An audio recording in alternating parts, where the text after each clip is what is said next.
everywhere. Yes, right from your Android or iPhone. Download the Radio K-Man app now on your Android or iOS phone. The Radio K-Man app is where you can listen to Radio K-Man everywhere you go. Everywhere we go, we go. Everywhere we go, we go. Find it in the Google Store, the Apple Store, or use the link at www.radiokman.gov.ky. Yes, now you can listen to Radio K-Man everywhere.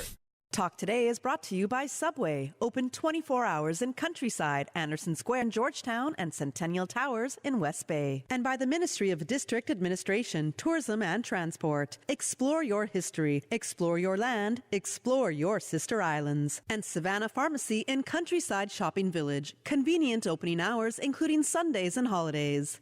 See what I'm saying? See what I'm saying? See what I'm saying. You don't want to miss this unique, informative audience participation, light-hearted show with lots and lots of K-Man jokes, culture, and guests. As we talk about things we say and do, it happening every third Friday on Talk Today. See what I'm saying is a special feature of Talk Today, jointly produced by the National Museum and Radio K-Man. A language, history, and culture show. Remember, it's every third Friday on 89.9 and 93.9 FM. See what I'm saying? Begins right now. Hey, good afternoon and welcome. It's another fantastic Friday. Even better because good company of Ray Blanco. You know, Ray, at one point when this, instrumental comes on, I should start singing, man. You know the song, right? Yeah. How you go? You even hum worse than me. I thought you could sing, bro. I think that song should be done in so many different versions and released in different ways. Yeah. Singing, humming, whistling it, whatever. Who owns the copyright to that now is what I want to know.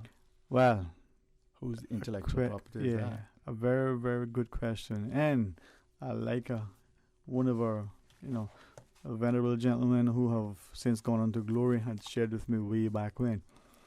There are a lot of little names of places and names of other things that just fall by the wayside. Nobody seems to own it. And his vision was that it should have been collected within the government sphere. Whether it's or her offspring. That's Miss Julia's song. Right? Is it? Isn't it? Isn't she the writer of it and all that stuff? Because I remember Miss Rena had sort of Rena Jefferson had sort of keyed in on it. Like people would come and record her and things like that, and she didn't get anything of it, but they would. I think one person in particular published a CD and stuff with it. Mm-hmm. Well, that voice is Ray Banker. That intellect is Ray Banker. That intellectual property. Yeah, constant questioning and championing of our culture and our heritage is Ray Banker as well. And this is our monthly See What I'm Saying. Very appreciative of your continued work. Mm-hmm. Now, the idea of a show on Conch. Two shows. And then a subsequent show. 2 shows. No, I think people are getting accustomed now. Like, you remember when... I particularly remember, I think it was Susan, remember, you could have a show on body, like what, 2.5 hours on body? No, 5. Was it? Okay. Like on the body? And then we could have had another show. We could have added on after that. Yeah, man. I think the body is a good place to start. Now, how to be somebody. Body doesn't mind good, something like that. That's what I thought, man. Don't mind your body. You got to be somebody. If you want to just be anybody, you shouldn't be just a nobody. You know what I'm saying, somebody? Okay, got it. Got it. So, for those who just joined us, last time around we did, and as a we have to thank Mr. Bothwell too. I forgot. I realized I didn't email him and thanked him. That's what I sent a carrier pigeon. It might get there. It's coming to Remember though. I sent him a message on a soldier. Hopefully he'll get it. So you're doing what I was just going to say. Before we get any further, we want to thank Mr. Bothwell for his invaluable contribution last time. And as a preview, Mr. Alvin McLaughlin, hopefully, we can get him on. He's under the weather today, so and the other day too. So hoping that he'll share. So the last time we were talking about Conch. You want to give us a lot of information. Let's see. Want to have a rundown on it? I would mind that. Let's see. Conch Bubba's, we talked about that in the ad, right? Did we run the ad after we had a little shift in dates? You and these. I love The two. Two of them. The two of my favorite things put together. These are some of my favorite. All right. Two of them things. Yeah, I still count. I love Okay. So the term. But conch bubbles are the eyes, the mouth, and in certain cases, the penis.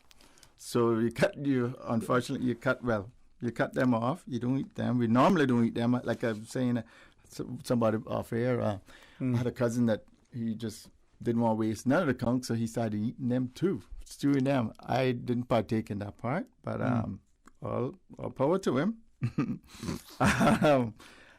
So those appendages and stuff like that, they are part of the conch.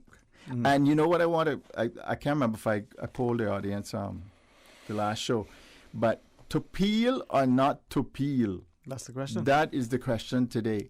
All right. Do you know what I'm talking about? The people who know conch, do you peel the conch before you cook it? Do anything Before with you it? scald it nearly? Yeah. What do you do? I grew up. I remember I was an adult before I see people actually peeling it, and I was wondering what. Seriously? Yeah, a young adult. Wow, Yeah, teenager at least, or late teens. Wow. And I'm wondering, like, I mean, I'm what? pretty sure you say you're not mature. Yes, Still not mature. Okay. No, you see, for me, it's peel.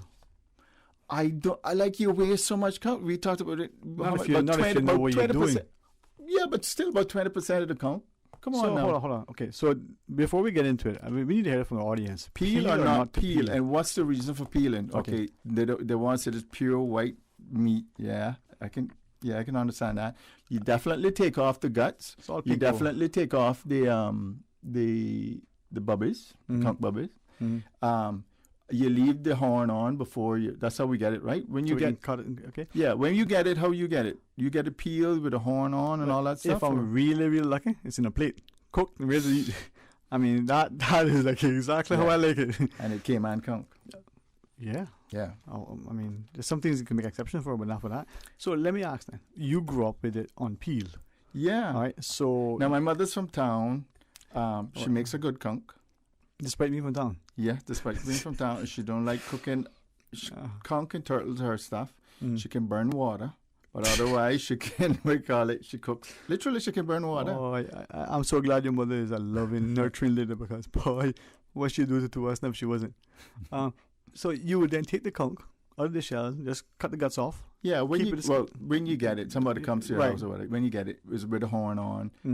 Still got a color on it. That peachy color and the brown and gray and stuff still on it.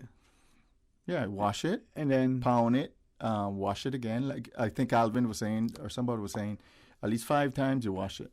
Okay, get all the stuff. Because it has that slime on it. It still has that slime. Then you scald it and cook it. Yeah. And then when you go to eat it, what do you do? Eat it. Everything. What do you mean everything? You don't peel it.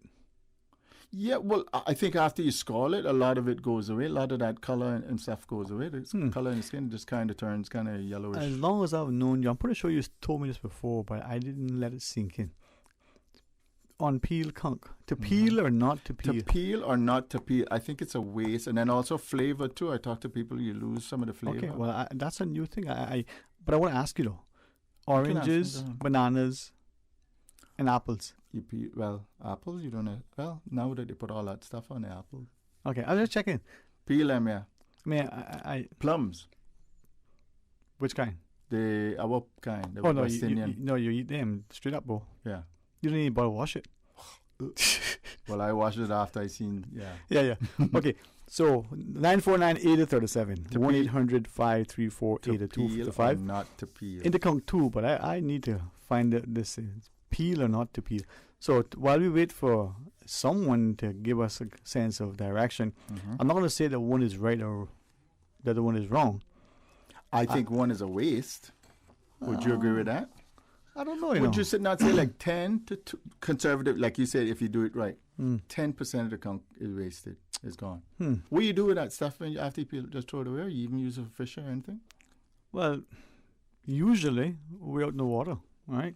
So that goes back in to feed the fish and the lake. Oh, I mean, all them 300 and odd conchs a trip way back when was a waste just for the shell. But we never got more than a dinner conchs. Yeah. I mean, that was just how it was, right? That's like me catching crab now. Yeah, we weren't. I mean, this was long before conservation laws, right? Father wouldn't allow it. You just got what you needed. There's the rules, like, again, catching crabs, gift crabs. I see people holding up these crabs now. I'm like, they're gift crabs. And then you got the ones with the spawn. They weren't supposed to be taken. Now everything is fair game, apparently. Yeah. Again, maybe not an appreciation for tomorrow. And less of respect for yesteryear. And all the things we didn't eat, the sea beefs and the sea cat and all them things we never had. All right. So as we take us through Conch now, I mean... Take us through Conch. We got to do a little recap. Yeah. Well, I, if you're thinking about it, I hope he doesn't mind, but, you know, good friends over at Amelia's got Conch tomorrow, turtle today, but just a thought. Oh, yeah? Yeah, I'm good supposed stuff. to have some reserve. Yeah? Like, again, at Nakiman Conch. Because the season is closed now, right? That's the other thing. We had to report there was a big poaching thing caught. Yeah. Yeah, not good, man. All right, so we're looking at Conchs. Have you... Not looking for them not right now. Not right now. Reserving them.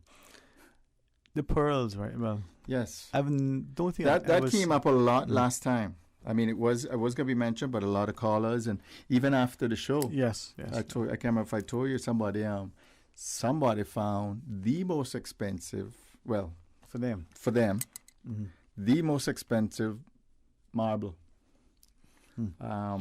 I guess it was size of a Chinese checkers. I guess it was a little bit smaller than a regular marble, so I'm guessing a Chinese checkered. And for them to say that they could play marbles with it, that means we'll put it around. That means an exceptional rare one, because the conch pearls aren't as uniform, as spherical as the oyster pearl. When you hear pearls, normally that's what you think of, and the conch pearl is much rarer than that. 1 out of 1,000 you get for oyster pearl, roughly. 10,000? No, 1 out of 1,000 for oyster pearls. Yeah. And a lot of them you get now is cultured. So what that is, they inject. So it's the formation of a pearl is like a what is it? It's speculation. There's 10,000 of them. So the formation of a pearl is a mistake. Basically, it's a irritant. Irritant. Something is gotten into the body of the mollusk, and they can't get rid of it, so they keep covering it. Basically, like a scar almost. They keep covering it with their shell, and so they to cultivate pearls now, they actually put in a already kind of fairly good size marble or a little bead like, and the shell the oyster automatically covers it, and that's with a cultured one. So it's not fully. It's just maybe a couple of layers of pearl. But the oyster pearl is not as rare as the conch pearl. Yeah, 1 out of 1,000 they expect. So, and then cultured is like whatever. Yeah, like, but the conch pearl is one in. Conch pearl now is 1 out of like every 10 to 15,000. And like I said, since we've had the last show, I've heard of like two. We had two people talk about it, and then like I said, I've personally seen one. So I mean, these are major ones. Like I told you, I have one, but it's nothing anywhere near those. It's just maybe a couple $100. But this marble, I would estimate today's money in the tens of thousands, probably minimum, probably 40,000. If it's a round pink pearl like the size of a Chinese checkered, that's like a $40,000 marble he was playing with way back, I guess, in the 70s or the 80s or something. Wow. What if he still has it? He said he lost it somewhere in the yard. Can you imagine? I can believe that. All right. So let's pause, take this quick break. When we come back, take us through. And for those, you know what, this needs to be settled. When it comes to the conch. To peel or not to peel the conch? Why we peel it? Is it just to make it look pretty? Or is it to get that slime off of it? Or both? All right. And even though, how do you peel it? So give us a lesson, give us an example, and share with us too. Stay tuned for Talk Today. A caring and community spirit, cherished family and cultural values. These are some of the things that still embodies the Caymanian way of life in the Eastern Districts today. Savannah Pharmacy, your neighborhood pharmacy, located in Countryside Shopping Village, is delighted to offer products and services of real value. Whether it's catering to your family's medical needs or carrying apparel, gifts, and beauty products, Savannah Pharmacy provides you with more than just prescriptions. Remember, they're always just around the corner with everything your family needs and convenient opening hours, including Sundays and holidays. Savannah Pharmacy. For more information, call 946-3336. Freedom, Cayman Rack. Freedom, Little Cayman. Soft breezes, blue waters, no traffic. Unwind and rejuvenate your mind, body, and soul. Sister Island Staycations, a taste of freedom. Discover all that our sister islands have to offer.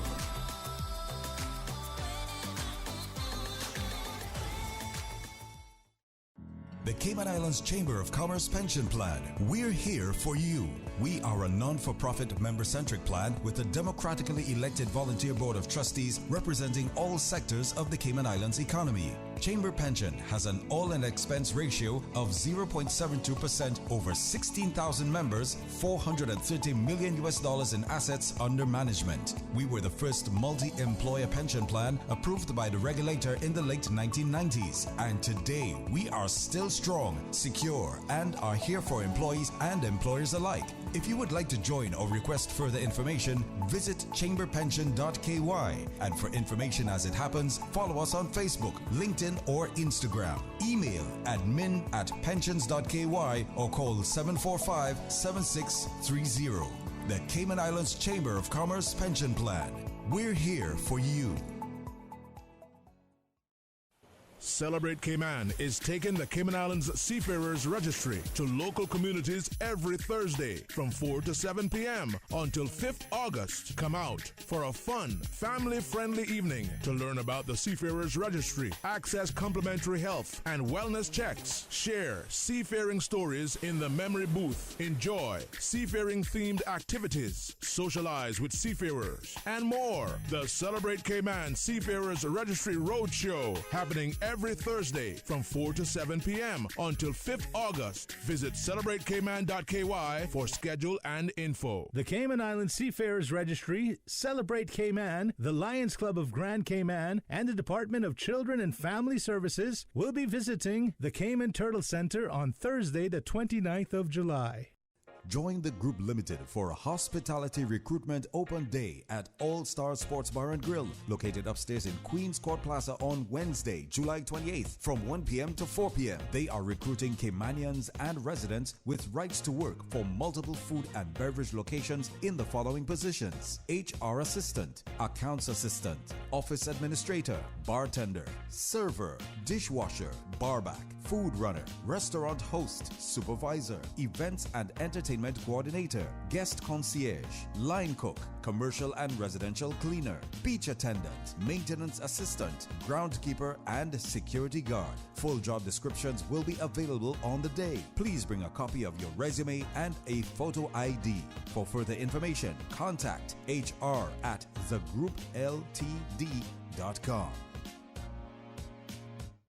Tune in to Radio Cayman CI Retro Talk Today's presentation on Friday, July the 30th at 12:15 p.m. for the story of one of the Cayman Islands' most mysterious maritime tragedies, the disappearance of the modern motor ship, the New Nokel, 85 years ago this month, on a voyage from Grand Cayman to Tampa, Florida, with 22 souls, people on board, never to be seen or heard from since. Being brought to you by Cayman Coating, Cayman's leading supplier of quality paints and exterior wall finishes. Cayman Coating, 949-2920 at 96 Portland Road, Airport Industrial Park. The New Nokel's story. Talk today. But I do have some questions. Talk today. Cayman Islands' foremost listeners participation program. Talk today. Because there are more questions than answers. What the public is saying. Waiting to take your calls right now. Sterling Dwayne Ebanks.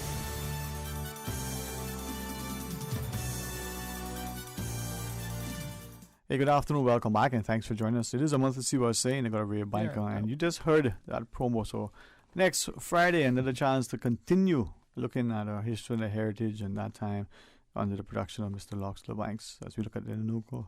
But Conch. I mean, Conch. Somebody just WhatsApp me. What was that? And I want to ask, peel and used to eat the nipples, the bubble, the what? So I want to ask what that is. So Ray put a question out when it comes to eating the conch, if you to peel or not to peel. We got one peel. 94980. One peel and then one went in the same thing, went a different direction. All right. You can call us toll free at 1-800-534-8255. I had a couple of questions after the last show. I want you to recap for us, right? And as people were saying, here's another example of the things that we've taken for granted. This one individual, like 3 or 4, but this one in particular shared that, you know, we've gone from having a conch dinner fairly often, even during the season, and then now you can get the frozen one in the supermarkets and what have you, to where now it's become a little bit more of a rare treat, but you still had it and you grew up with it and you never paid much. Well, my words, take it for granted, right? Yeah, well, I can add to that. When you're doing the research, like going through all of the Nor'westers, any hits for conch and stuff, it was mostly ads for local dishes. It was you could have like about a dozen restaurants to choose from, or places where you could get conch, conch, lobster, turtle, all that stuff. Now you got to really search for it, and it's not even Cayman lobster, Cayman seafood. Yeah. So this guy was sharing that he thinks that's twofold.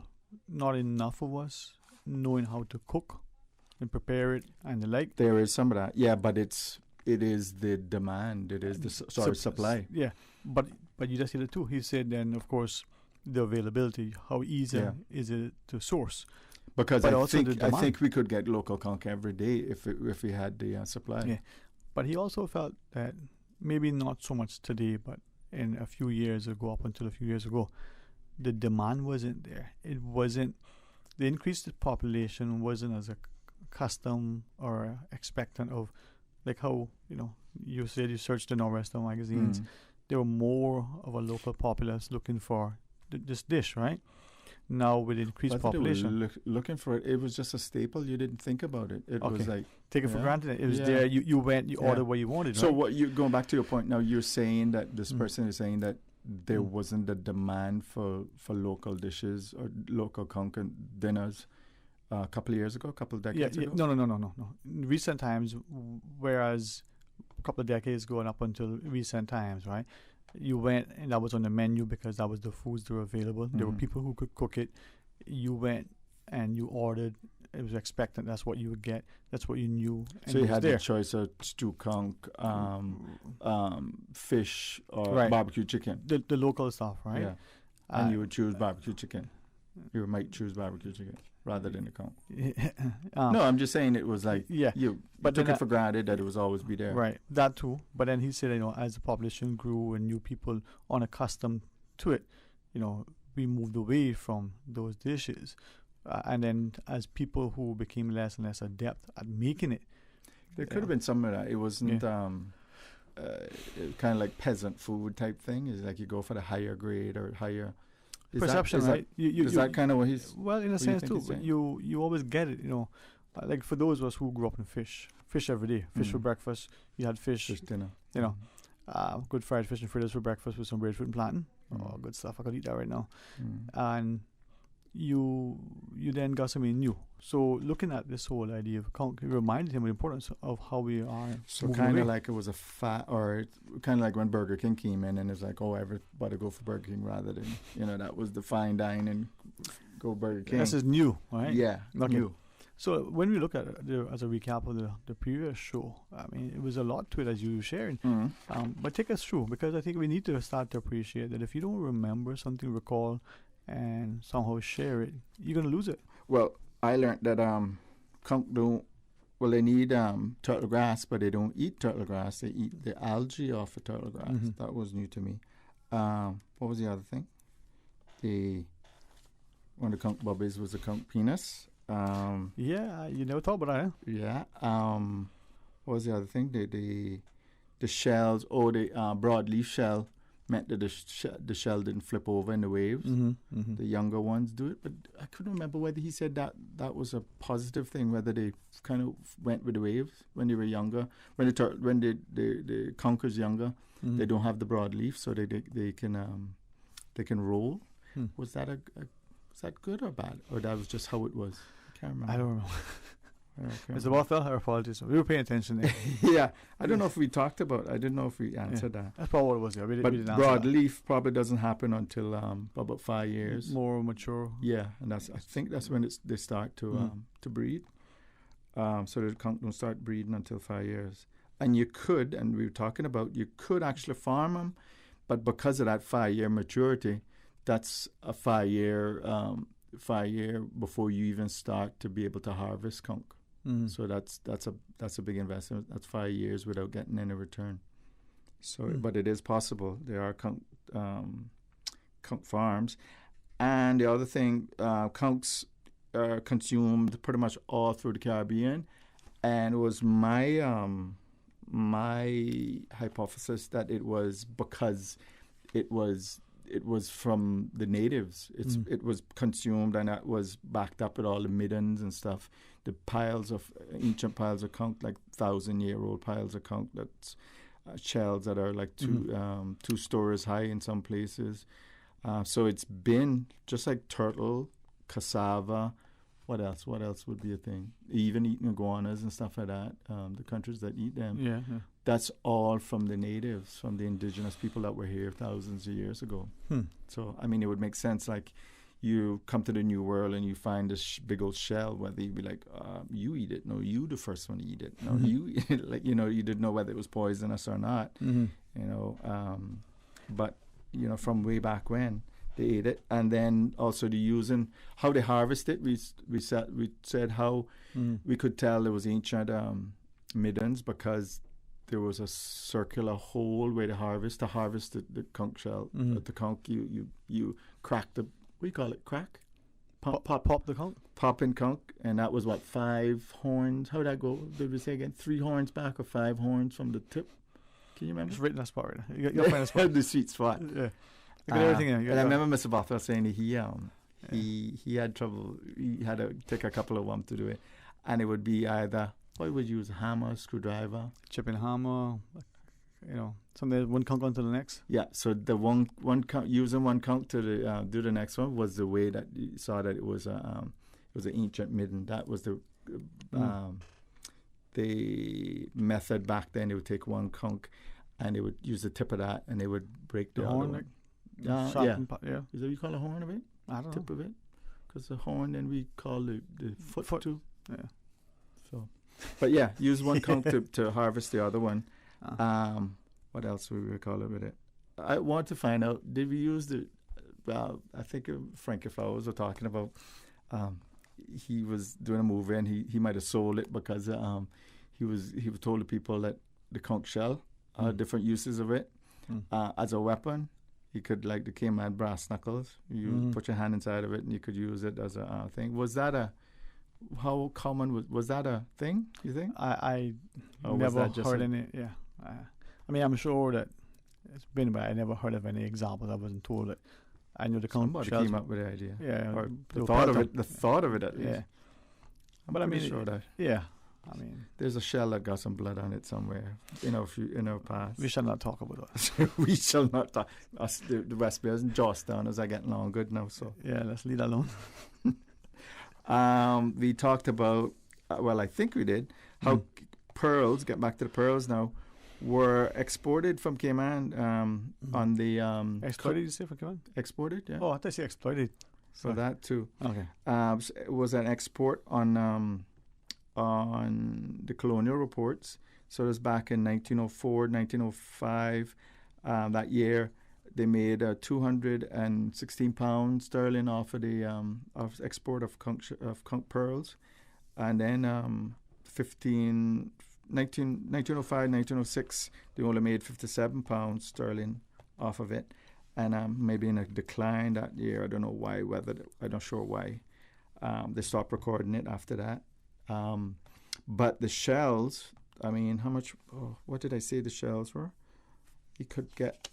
There was a quote on it, but basically they were getting shells almost like sometimes almost 1,000 a day. You could get shells, and they would leave them for 4 days. They wouldn't. As far as I know, the meat would not, because I think they wanted the shell whole. Mm-hmm. So no harvesting whole, like no popping at a conch, like what we talked about. Mm-hmm.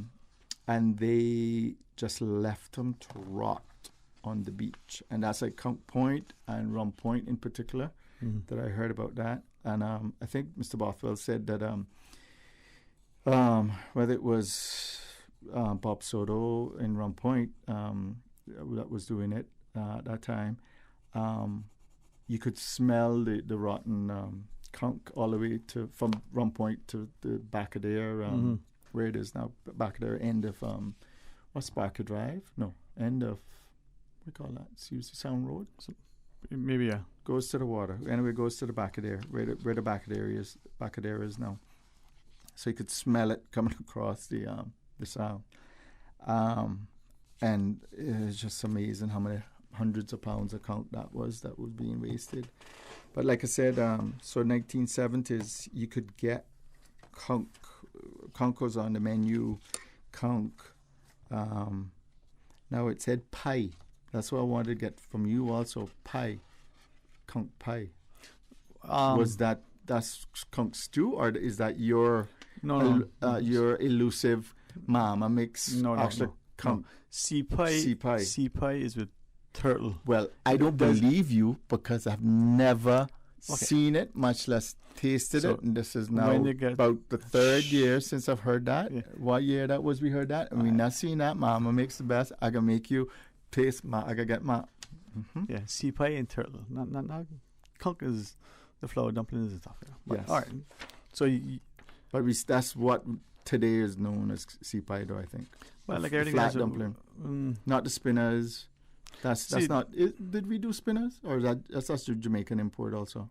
Probably. I've only become familiar with that in recent times. Yeah, me too. Yeah. So again, but little things that becomes, in time, supersede other things. Right? Yeah, it's so like now jerk chicken is on Cayman menu as a Cayman thing, which is native again also.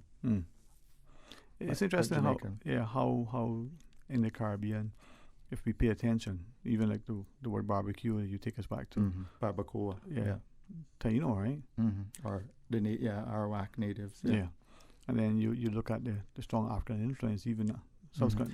But the thing, when I just looked at stew. Like I said, a lot of Caribbean countries have it along the Central American coast, and all that stuff is in their diet. But the way they prepare it, I just Googled Bahamian, because Bahamas is big on conch too. Obviously, they've got a great, their geography is great for harvest, for growing conch. But they look like their stew is a tomato-based or almost a curry-based. Curry. Oh, it looked like it. Just the look of it. They season it and stuff before they put it in. I think. Well, season it. Most of the flavors now. Ours is coconut based, which is interesting because I wonder what the native. Maybe that's something I could research. How the natives prepared their conch. Yeah. Whether it was just on the barbecue like a cracked conch. Right.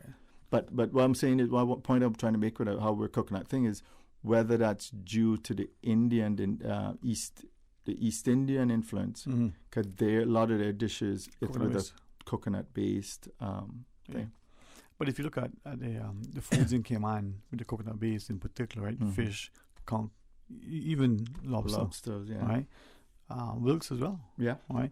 And you look at other Caribbean, sort of their culinary approach, marked difference, even with cassava.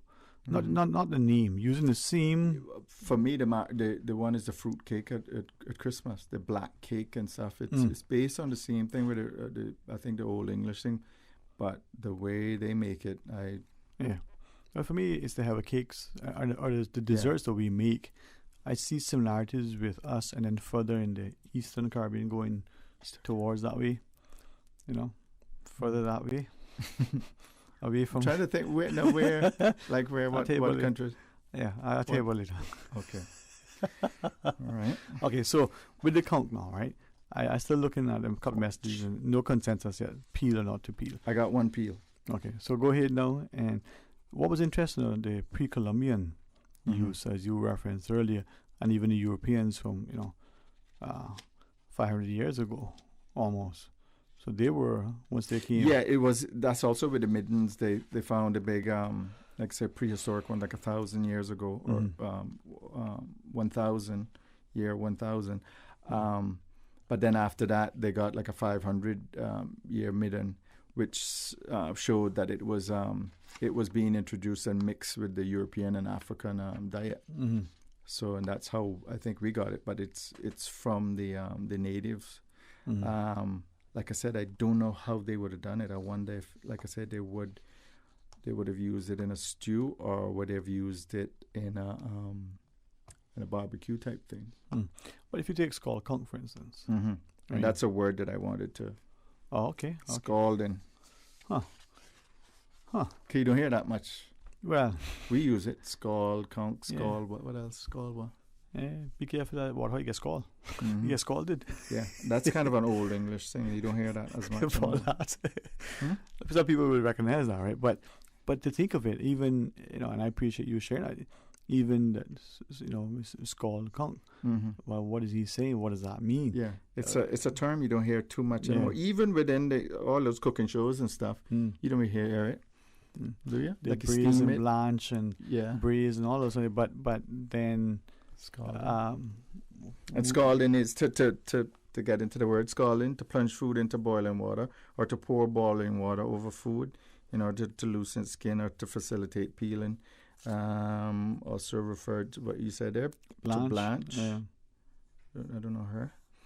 To scald in the culinary sense means to heat a liquid until below boiling point.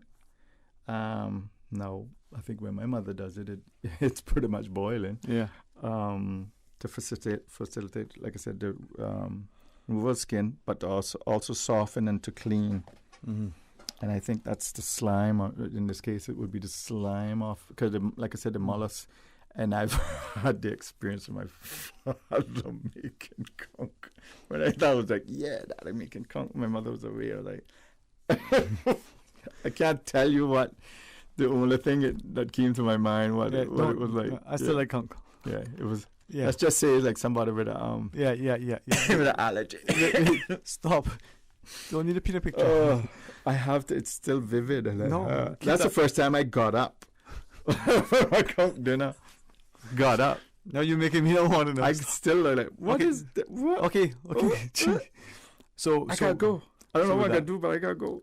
Now you're looking at and the sort of culinary similarities and the usage, but from the Spanish, you were taking us through caracoles, you were saying? Oh yeah. Actually, that was referred to some of us, or diaspora, or we would call it. We call it diaspora or diaspora. Diaspora, sorry. Diaspora? Or diapa? Diapa? Which one? Anyway, the movement, the Cayman descent people that have immigrated, and that's what the Spanish people call people of Honduras, so probably islands, caracoles. Probably because they ate so much conch, and that was something I think the Spanish, they don't eat. The Spanish are very superstitious, so I think they didn't partake in conch as much, and also turtle. Okay, I think they didn't do that as much. But again, as English, Afro-Caribbean, Northern Honduras, especially again the Bay Islands, and then since the 19th century, and they speak an English-based Creole. Caracol is a Spanish term that literally translates to what? Like the conchs. And they also call conchs Bahamas and conchs Key West, as in locals, people that are native. And mostly, in those cases, they're European descent. Okay. Yeah. We got a news break. And when you come back, you'll take us through. I mean, I want to see if you ever, seen or did it firsthand, striking conch. All right, you can tell us about it. All right, Ray Banker keeps us informed, and we'll tell you more right after the news. Busy, busy, busy. Feel like there's not just enough hours in the day.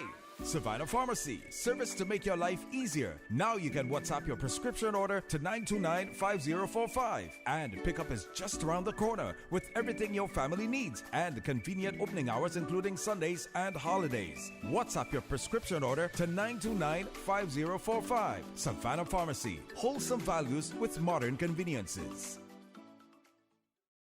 Things just got a bit hotter on Island. Come in today and order the new spicy Korean subs at Subway. They're sweet, spicy, and especially satisfying.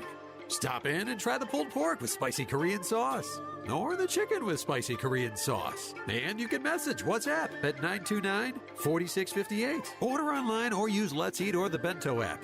The spicy Korean subs at Subway in 2 flavors. Extra saucy and extra spicy. Subway. Eat fresh. Did you know that defective airbags can cause serious injury or even death if not repaired immediately? Right now, millions of vehicles around the world are under recall for faulty Takata airbags, and yours could be one of them. At Vamt Motors, our priority is to make sure the Toyota or Ford you drive is safe.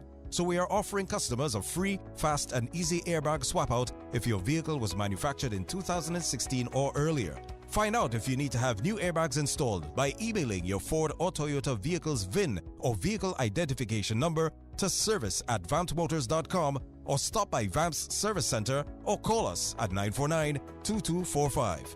Don't risk it. Get the airbags in your Toyota or Ford checked for free at Vamp Motors on Walkers Road.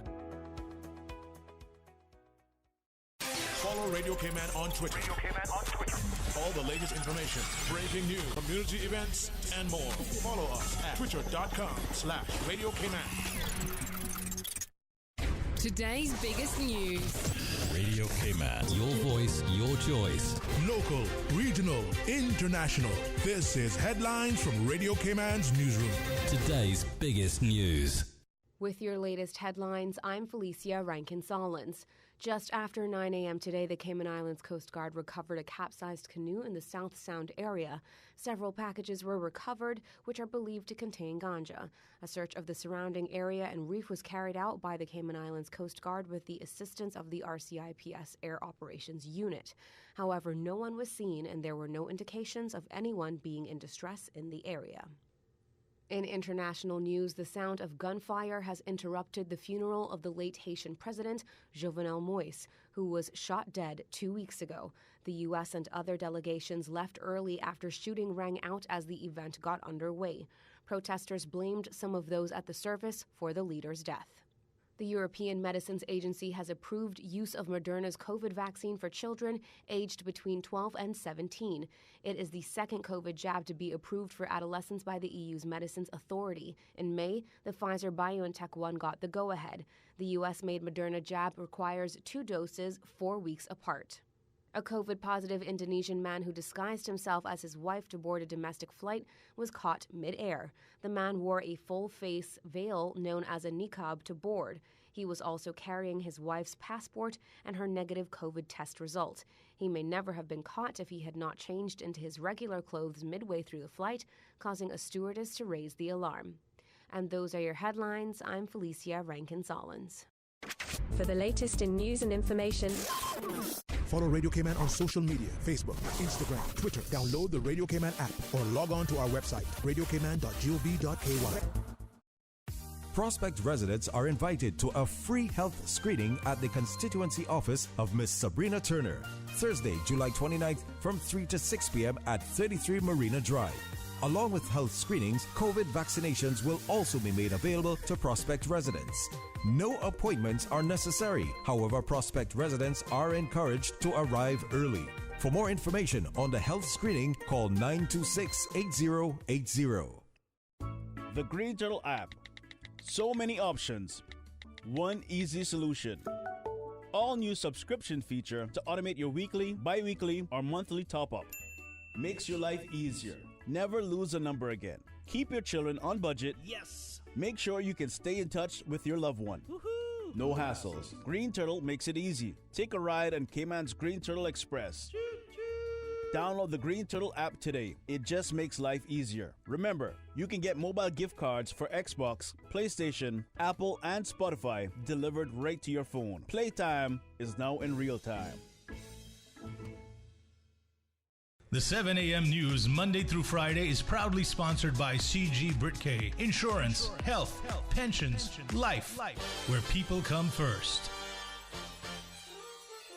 How would you describe Siwa Sayin? A language, history, and culture show on Radio Cayman 89.9 and 93.9 FM. Okay, I like that definition. Now let's get back to the show. Siwa Sayin. Hey, good afternoon. Welcome back, and thanks for joining us. And thanks to the Ray Banker for doing the great work he always has thus far to encourage us. And it's getting informed, and that sometimes, Can I say I got a good old-fashioned kink neck? Did you tie a string around it? You never heard that No. one? Yeah, you. I never got them as much as that. To that and ear infection. Remember people with the cotton in the ear? Yeah. I never knew what. Well, I hope you pray you never do. But you tie a string around it. Another superstition that mightn't be so super. But anyway. How that's supposed to work? Yeah, and don't suspend the string from anything. Tie the string around. That actually probably would work better because you stretch don't do that. Your Just vertebrae and stuff like that. But that and using icy hot on it, word to the wise, men more than women, but women also. If you go into the bathroom and you just applied icy hot with your bare hands, wash your hands first. Wash your hand thoroughly, because you only make that mistake once, I think, right? Wash your hand before you go to the bathroom if you've just been applying icy hot or anything like similar. Or you've been peeling pepper or anything like that. Dealing with pepper. Word to the wise. Sorry. Okay. It's true. Just call it a public service announcement. Practice. You know what? So striking conch. Anyway, striking conch. What I know about it is it's the striker is a pole and this is when you do if you're getting this is for getting conch, right? Mm-hmm. Well, they use it for lobsters and things like that. Yeah. But a striker, from what I know, is a stick, just a long stick, and they probably use mangrove, not a black what's the stick that we normally use, straight, long. We put it light. Strawberries used for fish pots. Yeah, but long. Get it, but not buttonwood. Is it red mango or for strikers? Yeah. So anyway, like a good long stick, and they fasten it. And I think now they probably use rebar, but like a 2-prong thing. So like a giant what do you call it? Stick, olive. You know them for skewers, like like skewer basically.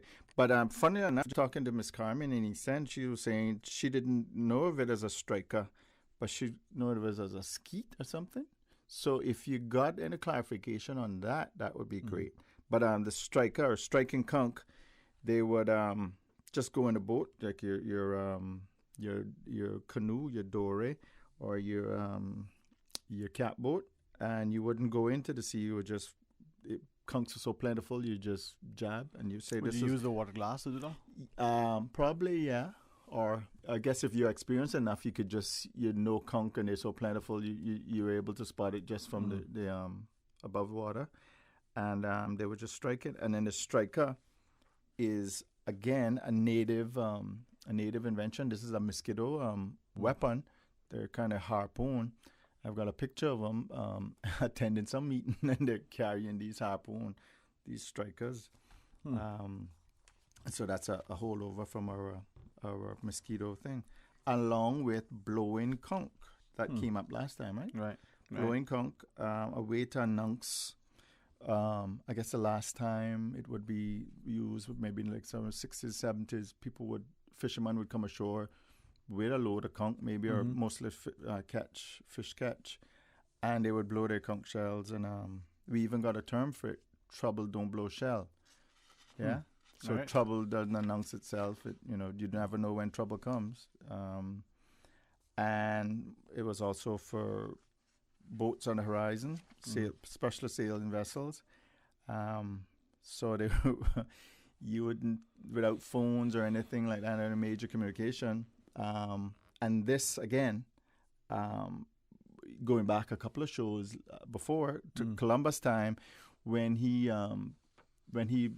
left Cross Cayman and crash landed in Jamaica, his arrival was announced with blowing of the conch shell. So again, that's all the way back to that's also a native custom. And I just saw where was it? I think it's, what's it called? Chichen Itza? Is it Machu Picchu? One of their ceremonies was blowing the conch shell. Yeah, so way back, and then across all of those different different tribes and different cultures. And they said they found a shell that was buried in one of the tombs in, I think, Peru. Again, the shell was a little bit different. That might have been from the Pacific coast, but still the custom is there. The conch blowing shell, the shell blowing. When you think about it, I mean that sound can be sort of tuned almost, And I guess as other than drums, I guess that sound, and it 2 miles out in the ocean is what we it said. Like, so the turtle rangers would use them on the Mosquito Keys and stuff for communication. But 2 miles out in the ocean, good wind, and the water, helps to the water sound, travels over the sound travels over the water. So I guess that would have been one of the loudest things at the time. Sort of like an extension of yourself. So that would have been kind of like a magical thing for them. Because Columbus, when he came, they were amazed with the bells. Like he traded gold for these little metal bells. Well, for our listeners, as we said at the outset, we certainly want to wish Mr. Alvin, just a speedy recovery, but to enjoy himself. He's a great man, and we were hoping that last time, like today, he would have been able to join us. Join us, at least by the phone. Yeah, unfortunately, with all that he has on his plate, might meet an account today, but he's tendered his apologies, so we appreciate, Mr. Alvin at least trying to, but we understand, and this is, I guess, an arena sense why discussions like this become even more and more important. You were speaking earlier to Miss Carmen, and these are not just the saints and the stalwarts in our society, but our citizens who are the repository of knowledge, and through them we get to learn and to appreciate. And as they make themselves available, hopeful to all of us. I say that to think back to the gentleman's comment after the last show when he said possibly, some of the reasons that we may have seen the decline in the local dishes, the conch, the lobster, the turtle in particular, and even to a lesser extent, even some of the fish, right? Not just in the way and frequency of it, but the ways in which it was prepared, right? But he said for conch, not enough people are. It's just not cool enough also to put it on the modern menu? Potentially, but then how do you prepare it? I mean, you go back to the question with the difference of not just how the conch is prepared in different And we're still not getting the calls to find out peel or not peel. The phone's open, my friend, so give us a shout and let us hear from you. I would honestly tell you that for me, peel? It's always, no matter how you prepare it. No matter how you prepare it. I mean, it was always that way. And the reason for that was what?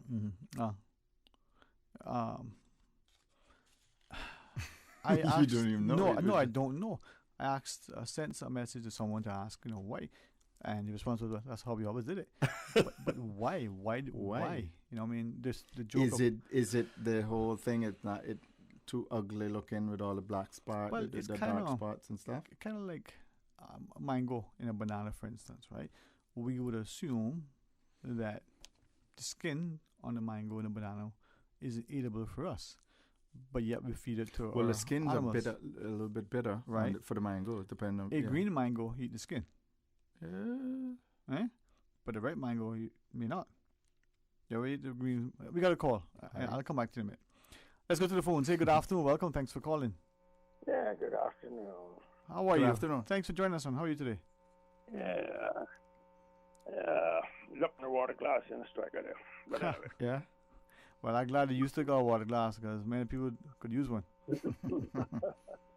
Yeah, well, above water. You were referencing the water glass and the striker. Look, the striker could not be used very efficiently without a water glass. Water glass, yeah. Because, usually you get out below 15 feet of water, you got little currents going on. You try to push that striker down, the current would usually take you away from where you thought you were going, unless you had a water glass to really see, where you were pointing those prongs. Mm-hmm. And I think there was some reference made to someone not knowing that the stick it was called a striker, and it was referred to as a skeet or something. Yeah. But I think that goes back to, in a lot of the shallow waters around Cayman, Barcus, and parts of the Sound, and going east, I guess, inside the reef and around down there and get around East End. A lot of the old fishermen sometimes would not use a paddle or an oar. If it was in a canoe, they certainly wouldn't use a paddle. They would use what they call a push stick. Push stick. Called what? Sorry? Push stick. Push stick. Push stick. Yeah. But I think that was also called some kind of skeet, is what I... and also, I believe it might have referred also to, the old turtlers in their,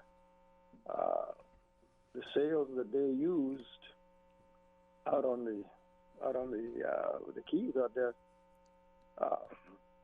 Usually, they could just take a stick out. There was a stick that went from what would be the head cap, or otherwise the knot that the mast went down in, and stuck up on the corner of the sail, which they kept the sail up when they was ready to go. When they was doing their work or drawing nets or whatever, they just take that stick out, and the sail would just kind of fall down. It wouldn't be of any kind of impedance to what they would do. Yep. And that was called, what was called that? What was that called? I think it could have been referred to also some version of skeet or whatever. I don't remember. But you're talking about peeling the conch. I think one of the main reasons that the conch was peeled because it was much easier to chew. Because you try to chew conch with the skin on. Yep. And it's not easy. Well, that's the thing, right? Even as you were saying that, I was thinking back to why we did it, and I never questioned. We just did it, right? But then think of the going fishing, or as we say, fishing, and you use the conch. Some would use the guts, some would use the conch itself, and you always would keep the skin on as opposed to peel it, because then the bait stays on better, right? Yeah, definitely, yeah. So it's interesting, huh? How you just do things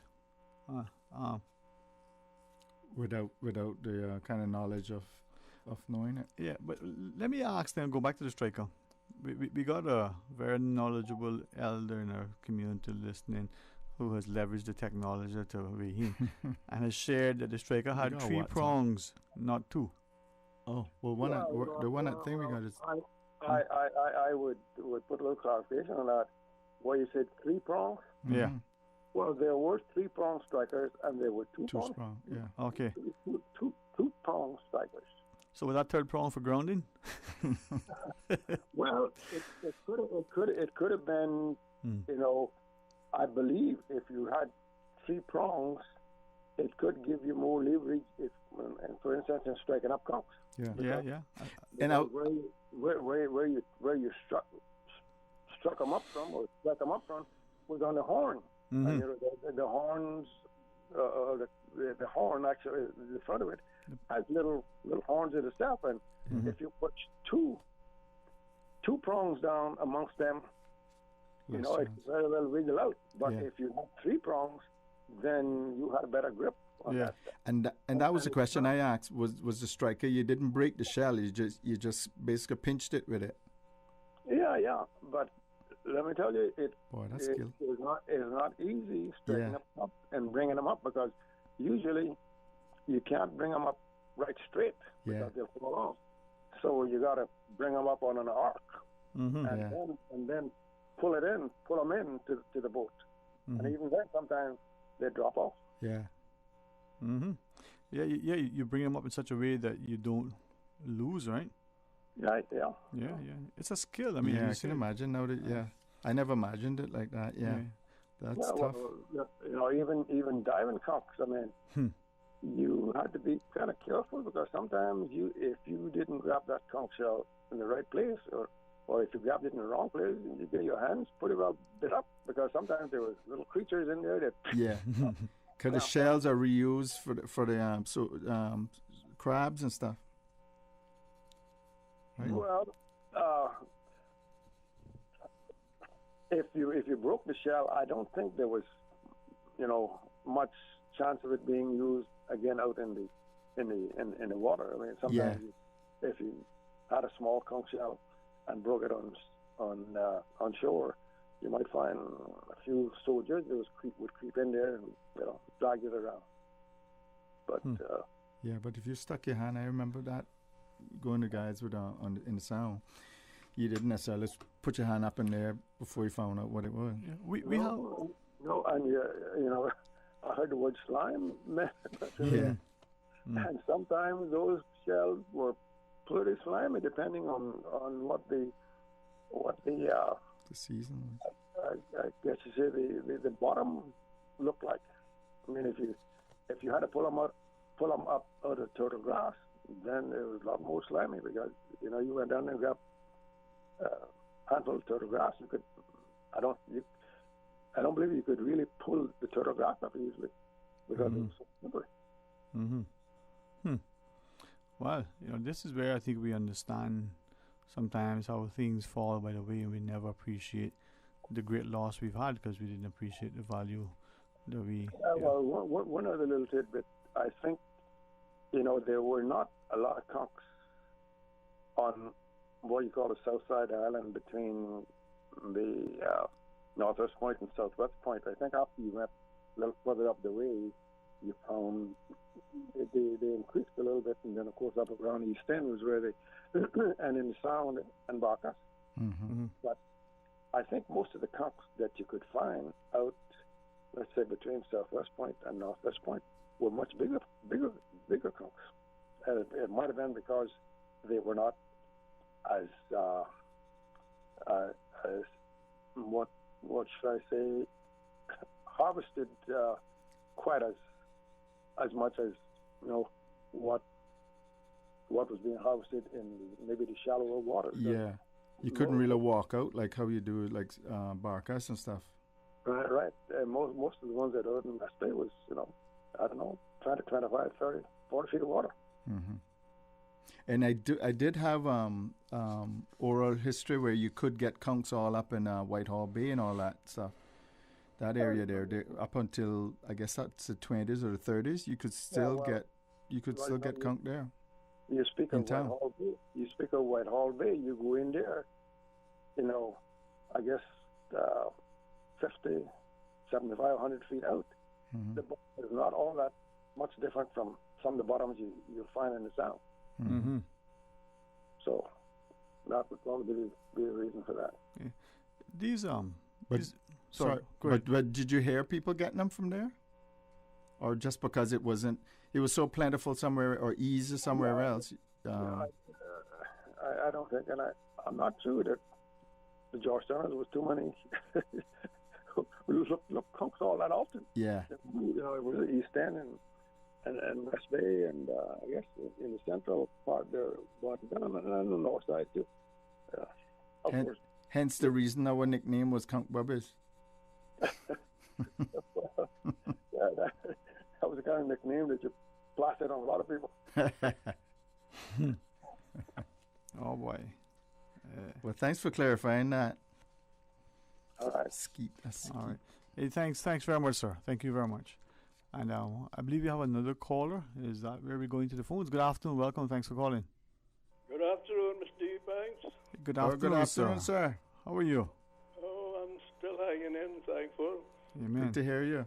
Yeah, I'm from South Sound, so we had a different language from you all. Because we, a striker, we used to call that a jiggy. A Ever heard that jiggy? name? Nope. Heard a diggy. A jiggy, that's what, if you talk to South Sounder, they wouldn't understand a striker, they would know what a jiggy is, but it's the same thing. And then the skeet, or what do you call it, the skeek? What do you call it? I didn't know that. I've never heard that one. That was East End. That was East End. Just one occasion. I know a push stick, but that's about it. Yeah, because it was plenty comes in South Sound. I remember when I was a little boy up there by the cemetery, you could anchor a boat there and dive 100 conchs without moving. Wow. That big old thickies, that we used to call them. Thick is? Yeah, thick shell. Thick shell. That's a mature conch. That's like 20 plus year old conch. No, but it's two different kind of conch, those that are, as I call them, thickies, and then it's the thin shell conchs. They mature from all their life with a thin shell. Ah, the broadleaf. Well, that's what a broadleaf. We call a thick shell. I'm getting all confused here now, but because it was lots of conchs, wilts, and lobsters up in South Sound. Mm-hmm. But of course, I don't know if you're aware of it, but if you harvest the conchs and you break them and throw the shell overboard, no conchs will come around that place anymore. Oh, really? Yes, because it used to be, people used to do that up in South Sound, and it's said that was the reason why there are not so many conchs in South Sound now, because there used to be piles and piles of conch shells right on the bottom there, and no more conchs are in that area. Wow. That would make sense. I mean, if I saw a place where there was just a whole bunch of human bodies laying around, I probably wouldn't stick around either. That would be a bad omen for me, I think. Yeah, and also about the stew conch. Mm-hmm. We used to call that sea pie. That was the name we had for it here up in South Sound. Mm-hmm. Nobody there would cook it without that. Yeah. And we didn't. This is foreign to me about skinning conchs. I seen that in the Bahamas, but that was the first time I've ever seen a conch skin, because all of my days I caught plenty of them and had ate plenty of them too. Yeah. I wish I had some now. Yeah, exactly. But they were saying, we just talked, I don't know if you heard it, we just talked about it. The reason they said they skinned them was to make them tender, more tender. Yeah, but we used to pound them. We used to pound them to make them, like you go in fishing, using for fishing. Yeah. You pound them so it'll be. We used we used the word scald. We used to scald them first, and then Sure, that'll tenderize them. That tenderize them, and then you could peel the black part off it. But it was just the dark part they used to remove. Yeah, around the foot, I think it's called the foot of the Up way the horn, up around the horn part. That's the only part they used to remove. Was that, and there's also very tasty, and just scald them and eat them. Some lime, salt, lime, maybe some butter. Or pepper sauce. Yeah. Okay, that's my little one for today. Well, thanks for that, Captain Paul. I got one non-skinning. So maybe that's a town thing, you think? Because my mother's from town, so that maybe that's why? Could be. There's some West Bears that would waste all the conch that got no teeth. They're not used to chewing. Captain Paul, I'm glad it's you, sir. Thank you.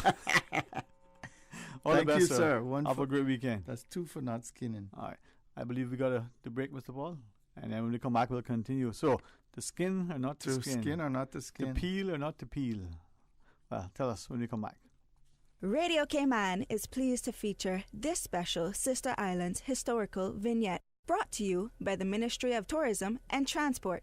Explore your history, explore your land, explore your Sister Islands.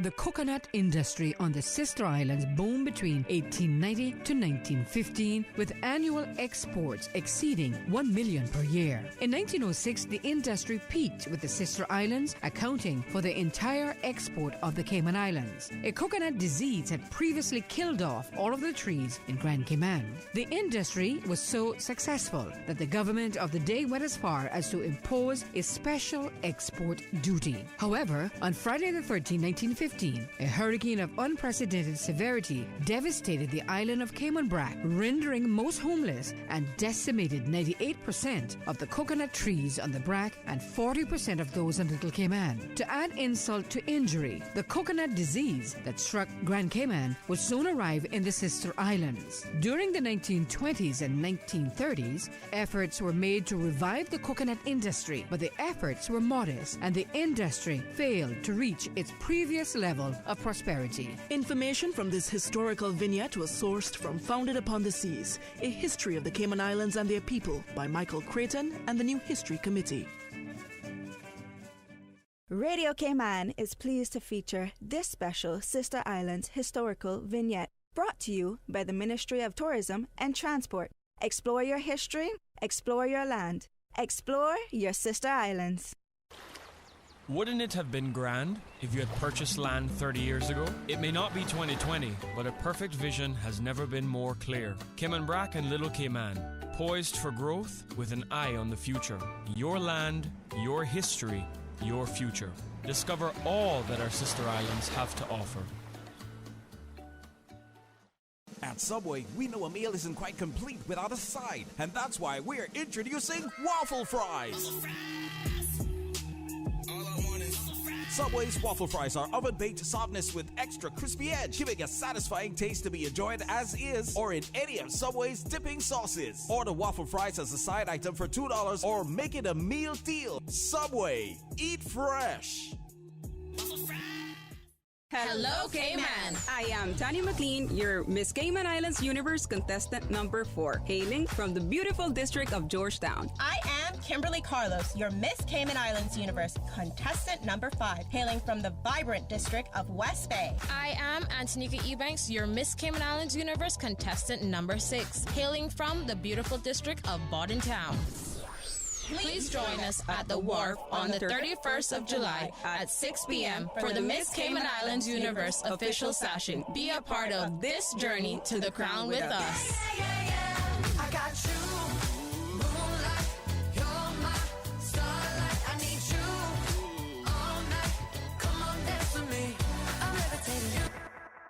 A caring and community spirit, cherished family and cultural values. These are some of the things that still embodies the Caymanian way of life in the Eastern Districts today. Savannah Pharmacy, your neighborhood pharmacy, located in Countryside Shopping Village, is delighted to offer products and services of real value. Whether it's catering to your family's medical needs or carrying apparel, gifts, and beauty products, Savannah Pharmacy provides you with more than just prescriptions. Remember, they're always just around the corner with everything your family needs and convenient opening hours, including Sundays and holidays. Savannah Pharmacy. For more information, call 946-3336.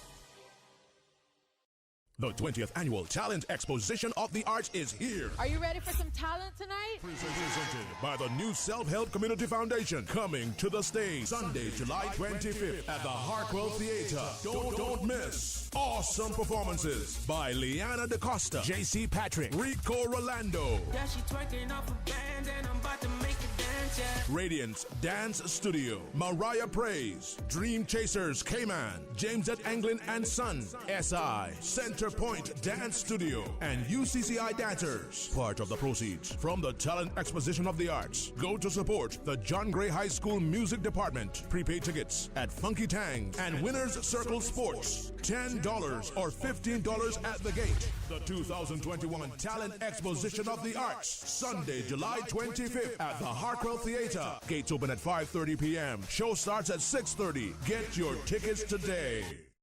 I've got some beautiful clothes And do just where they go, Puritan Cleaners. Puritan Cleaners would like to remind customers the closing time for all stores is 5:30 p.m. Savannah Countryside, 10 a.m. to 5:30 p.m. Elgin Avenue, 8 a.m. to 5:30 p.m. Puritan Cleaners, 337 Eastern Avenue. Drive-through, rain or shine. 7:30 a.m. to 5:30 p.m. Now 10% off prepaid on $20 orders and up. Household and wedding dresses remain at standard offer. 10% off on prepaid orders. Drop off and transfer for pickup from any of the 3 Puritan stores for your convenience. Call 949-7104. Puritan Cleaners. You feel good when you look good. According to the Standards in Public Life Act, which of these categories of people are required to file a declaration of interest? A. Members of Parliament. B. Chief officers and deputy chief officers. C. Government department, section or unit heads and their deputies.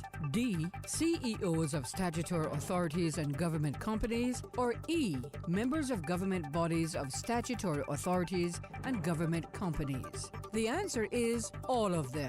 For these persons, declarations must be submitted between 1st of July and 30th of July 2021 using the new online portal. For more information or to see the full list of individuals required under the Act to submit a declaration, visit standardsinpubliclifecommission.ky.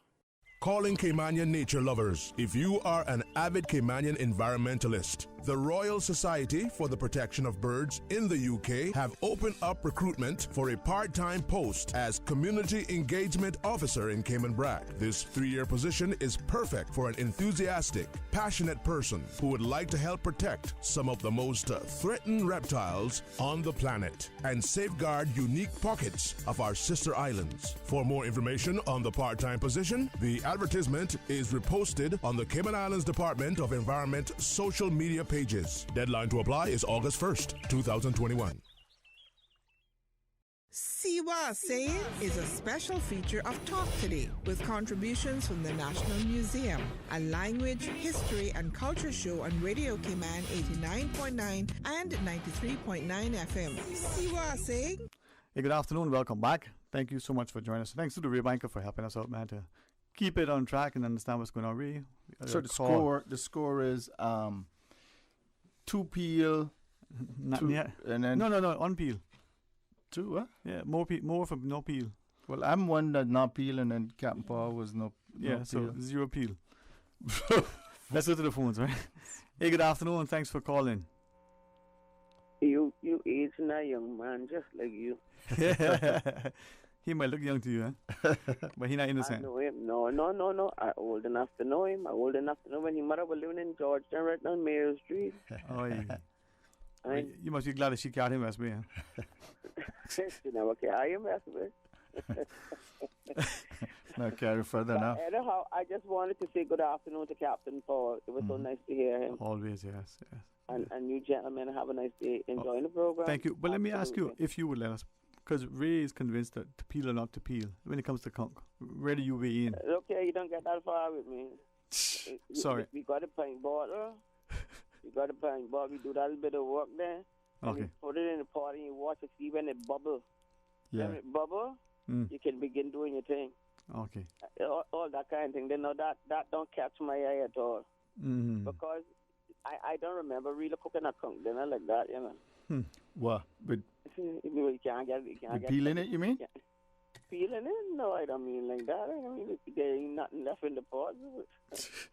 you just take care of business right there like that, like with your little hot sauce, and that's it.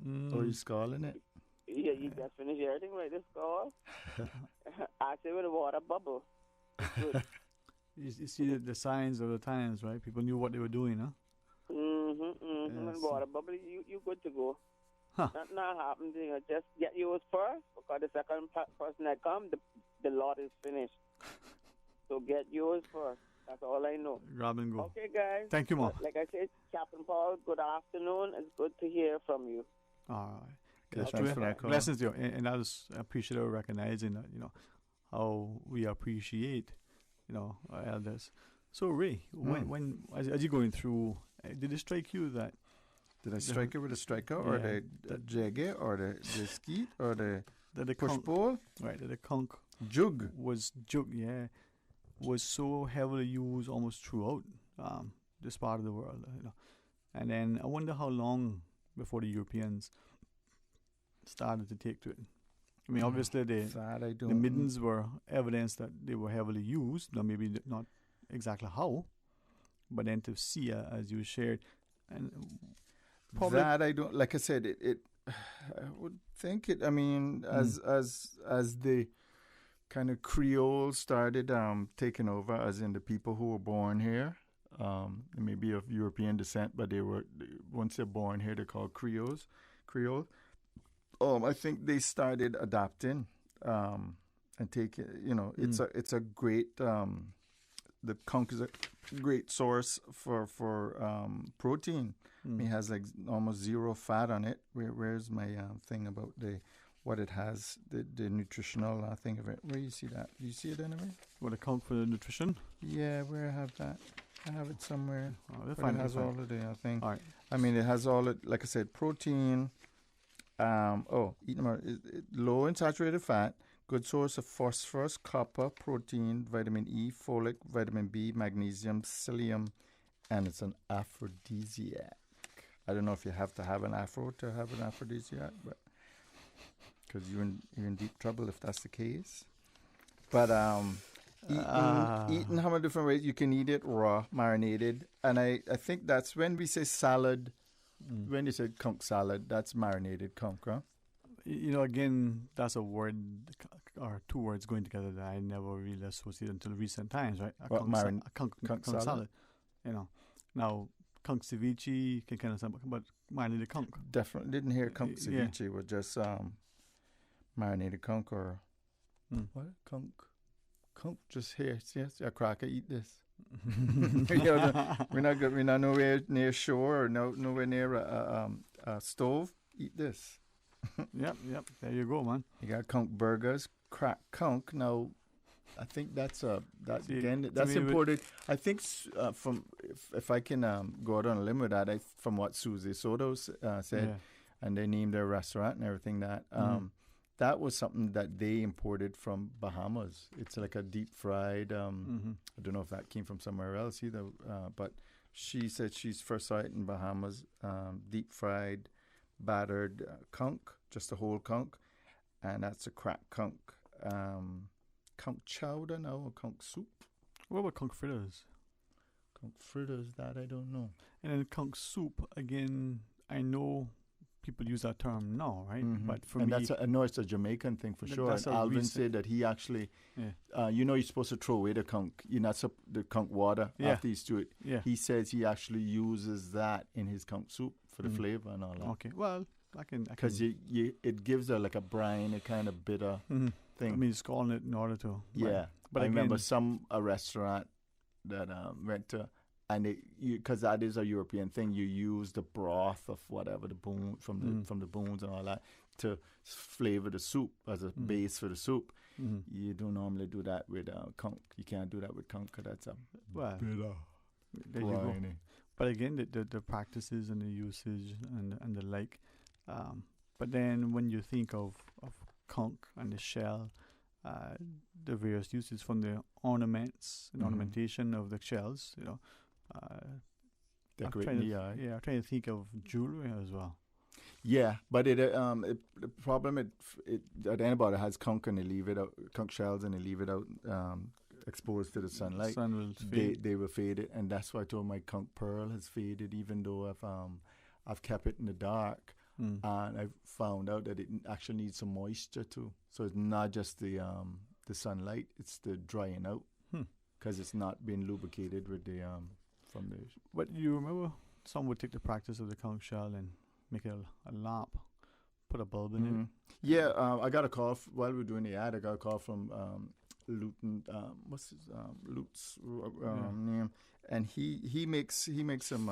He wanted to let me know that he made Lulenbaden makes various like sculptures and utilitarian things, bowls and stuff from the conch shells also. Okay. But yeah, they have been. Now, we got a throughout. couple of clips from the archive too. Yes, Did we you need want to do that. use It's them? about the cooking. We said this was more about the eating part. Yeah. So, you want to introduce is it? Yeah, Paul. We queued up for that clip with Miss McLaughlin. All right. Yeah. So we got Miss Marvel McLaughlin. We got here. She was born in 1932, and she's from East End. So she's gonna get into basically prepping the conch stew, I think, or just ways that they cooked conch. Yeah. And so the Scotch bonnet, I know, is one kind, and then there's something called bird pepper. Yeah, they used to have a lot of bird peppers. And the mutton pepper. Oh, yes. On the late days now, since the Jamaican started, I saw the Scotch bonnet. Oh, you didn't have that. Is that hotter than the bird? It and is. the mutton? They're hot. Did people out here like their food really hot Not with too pepper? hot. No, just a little. The relish good with the pepper, When you said relish, do you mean something That separate? you can taste the Oh, enough that you can pepper taste it, into it. but not so hot that it No. burns your mouth. No. And you use pepper in conch and wilks as well? Same thing. Did you eat a lot of conch and wilks growing Oh, up? yes, that was our Sunday dinner. Oh, so that was a special kind of dinner, was Dinner it? for Sunday. I see. We had conch stewed in the coconut milk, or the milk stewed, or the lobster. You ever eat the lobster stewed like the conch? No, I've never It tastes real good. This is just the lobster meat now. Yeah.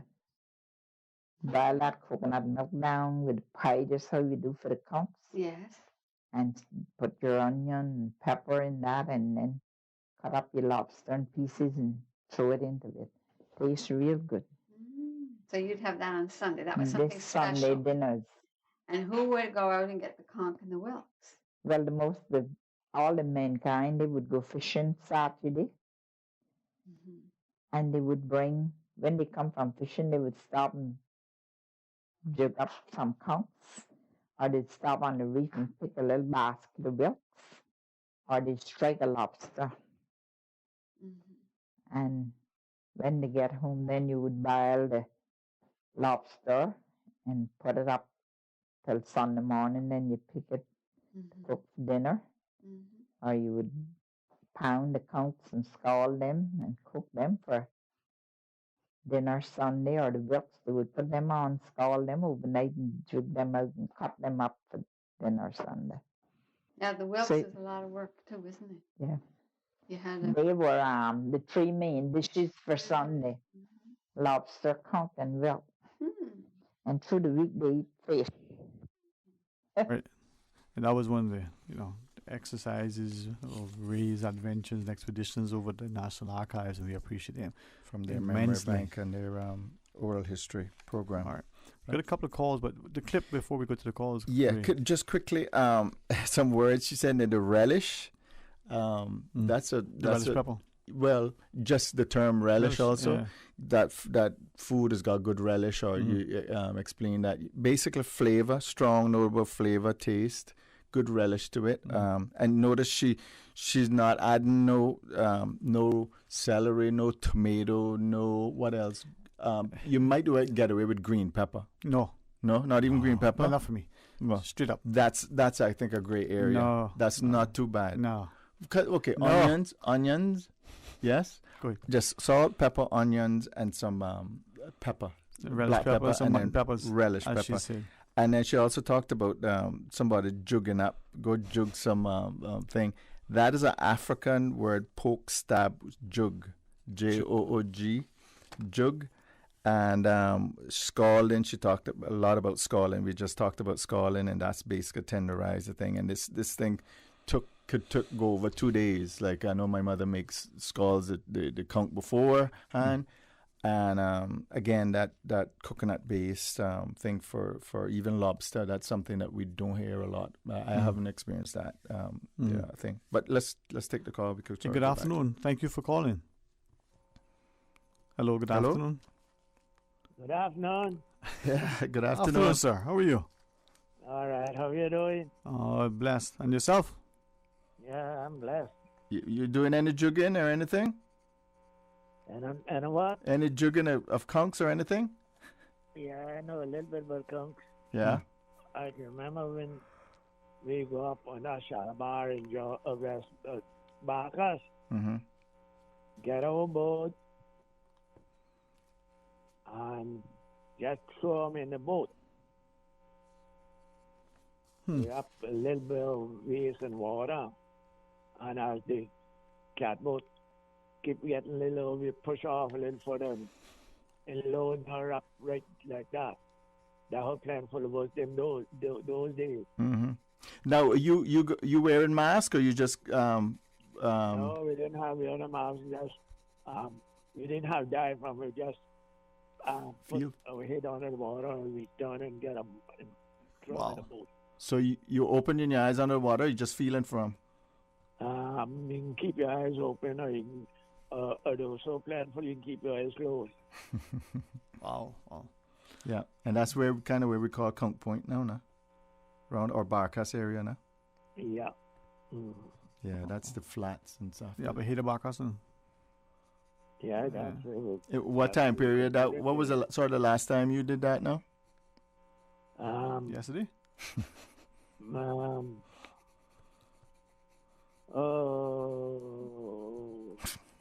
Roughly. 75 years ago. 75. Let me get my calculator. What was that? Oh. That was yesterday. I turned 85.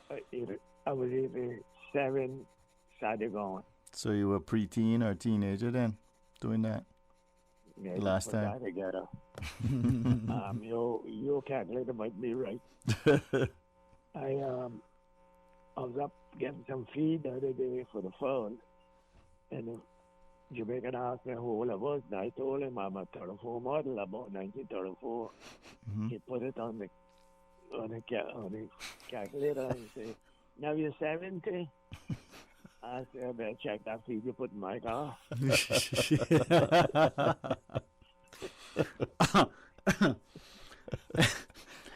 You good, man? 70. Yes, sir. And the laughter was saying that comes on the west, from Northwest Point up to further up there. Mm-hmm. They were much bigger. We call them broadleaf conch. Mm-hmm. They were much. But is that the breed of them you think that were around there, or that's condition? They call it with harvest and Yeah, they were allowed to grow. They were real big. And you find one of them now is bigger than what you find up the north. Yeah. Yeah, so. All right. Hey, thanks very much for that, sir. All right, then. All right, thank you. All right, thanks for that. Thanks for listening. We've got a couple of more callers. We appreciate each one. Good afternoon. Welcome. Thanks for calling. Well, good afternoon, Dwayne. Good afternoon, my dear. Congratulations to you guys. I think you guys got our number one Kimanian topic on talking about food again. Yep. That good old conch. That's it. That good old conch. My mom cooks stew sometimes to sell, or for whom? Stew conch. She gives way more than what she sells out of it. More than likely. Mm-hmm. So Charlene always says, Miss Charlene always calls my mama kitchen the 1960 kitchen. Mm-hmm. She say, but before she put that conch, she got to make sure that conch is proper. That conch has to be properly pound. She say you got to beat them up like, she say, when you suspect that your husband or your boyfriend is having an affair, so you beat up somebody. That's how you supposed to beat up the conch. Jeez. So, when a woman taking advantage of something, how, they get their spite out somewhere. So she said, you got to beat the conch up like that. I never thought of that. And then she takes that and she makes that boil on a low fire all night. Mm-hmm. So by morning when she's ready to cook that, you can put that, that's like pie. That's dropping apart. Mm-hmm. And then you put that in your coconut milk. And Darlene always tells her, she said, well, if you got 15 coconuts, if you got 15 conchs, you need 19 coconuts. She said, if conch stew does not have enough coconut milk, it does not taste the same. A lot of people now is doing alternatives using alfresco sauce and Alfredo sauce and other things. And I've seen where somebody actually use carnation milk. Oh, So no. unfortunately, my mom gets very upset. Oh, I can imagine. It says Caymanian style. She said, if you want to cook that, and you can say that's your style, it's fine. She said it's an insult to her to go to any restaurant and hear that's Caymanian style, because that's not how Caymanians cook food. She said Caymanians love, when they cook with a passion. They love their food, and they want detail and love into it. So stop calling it Caymanian style food. That's like the turtle stew, cooked with green peppers and green peas and all. I've seen a recipe, and I was going to carry it home to my mom, but I told her I know she would probably, or people say she'd probably slap me down to come home with such a recipe. Tomato and wine. Oh my God. You cook with tomato and wine. Make me sick And I now. told her that. She said, well, what do you remember home to me? She said, because I would have tore it all right in front of your face. Just saying. But I'm down by Turtle Farm now getting some turtle meat to corn. So I want you guys to know that we're going to have corn turtle. Well, we've got 10 pounds. Look, I look like I already sold that for I'm getting in the pot. Before I get down the pail to salt, somebody's now waiting for that 10 pound of corn turtle. So hopefully I can keep it going by every week trying to get a little bit, because they said that we can't get enough because they only butcher 6 turtles a day. So of course they can't give all the meat to lean to corn turtle. Yeah. So hopefully I can get a little catch up there. I can put a 10 pound, keep it going, because I've still got plenty of requests calling for it. So I like to hear them talk Caymanian, because I'm a proud Caymanian, and I don't want nobody to talk about them, especially about their food. Okay? All right. Hey, thanks very much, okay? Thank you very much. You enjoyed that. All right, turtle. thanks for that. All right. I forgot to ask her how long it take to corn it. Let's take the other caller before we go to the news. Hey, good afternoon. Thank you for calling. Yes, sir. Not long, because I hear you going to the news. But look here, before Mr. Rebecca was born, and probably before you were born, Mr. Sterling, maybe didn't know nothing about sweet peppers. Maybe the Marins and them, But local people about the place, like the chalets down the road, and things like that, didn't know nothing about no sweet peppers. I hear now and again about it. I guess I used to see it like in Marin now and again, but that was nothing for the local Caymanian. It is just a power thing: salt, pepper, onion, and TIME on the clock. And if you go across the Shade Road area, you might see some shallot up on some border porch. Again, the shallot. That was it. And then black pepper came instead. McCormick came instead, and that's it. Man, food is not this, that, and the black water in the bottle, and no. Oh, the brown and stuff. Yeah. Oh, but definitely not celery. Definitely not tomato and all that stuff. And I love a piece of celery. But you can't put it in my food and call it that. If you want to enhance, and if I want to enhance, because celery enhances much as far as flavor goes. Yeah. But Can it's not the for sure. Caymanian traditional way at all. But anyway, gentlemen, thank you very much, and not too much of that green pepper and thing. Thank you. Thanks for clarifying that. All right, thank you too. All right, with that now, break, and then we got another clip as well. Do you want to share? Check it out. No, that's that one? Yeah. All right, well, there might be another one. Yeah. Stay tuned. Join us after the break. When you're tight on time and budget, but big on flavor, Subway's Meal of the Day hits the spot. Enjoy daily meals on classic sandwiches like tuna, Black Forest ham, meatball marinara, and more. Starting at $6.25 for 6-inch meals and $8.75 for footlongs. You can get Subway's Meal of the Day. Enjoy a different sandwich on a different day for the same price. Mix it up with cookies or chips or waffle fries for the same price. Subway. Eat fresh. Make your house into a home Welcome to Brand Source Home Gallery, your source for premium products and a premium experience. We'll design and install your dream kitchen with crafted cabinets, complemented with elegant appliances. We'll fill it with quality houseware and cookware. Custom-designed closet and storage solutions organize and beautify any area. And with the finest bedding, you'll get a perfect night's sleep knowing Brand Source Home Gallery has everything you need to make your house a home. King Sports Center takes pride in being more than just an ordinary gymnasium. For 14 years, their multi-purpose facility has been providing the community with a variety of sporting, recreational, and relaxation activities. King Sports Center has a bowling alley, lounge bar, multi-purpose rooms, powerhouse gym, rock climbing wall, bungee jumping, a 10,000 square foot rink, and so much more. For more information on the variety of services, call their friendly staff today at 946-5464 or email kings@candw.ky or visit www.kingsportscenter.com. King Sports Center, your one-stop shop for fitness, recreation, and relaxation. At Healthcare Pharmacy, they know you're busy. That's why they're making it even more convenient to refill and pick up your prescriptions. Everyone knows about the amazing service at Healthcare Pharmacy Grand Harbor. But did you know that Healthcare Pharmacy in Governor Square is now open and available for those who work and live in West Bay, 7 Mile Beach, or Snug Harbor? And even better, you can click on healthcarepharmacy.ky and refill and transfer prescriptions online and pick up at either location. Healthcare Pharmacy Grand Harbor and their newest location, Healthcare Pharmacy Governor Square, now more convenient than ever. healthcarepharmacy.ky. 3T Cayman MRI is the patient-friendly MRI experience in the Cayman Islands. With the most advanced scanner on island, utilizing cutting-edge technology, and a team of highly trained radiologists and technologists with the experience that rivals any clinic in the world. Our suite is designed for patient comfort, with the largest patient opening of any scanner, and additional features to minimize anxiety during your scan. Come to 3T Cayman MRI for your patient-friendly experience. Learn more at 3tcayman.com. The Green Turtle app. So many options. One easy solution.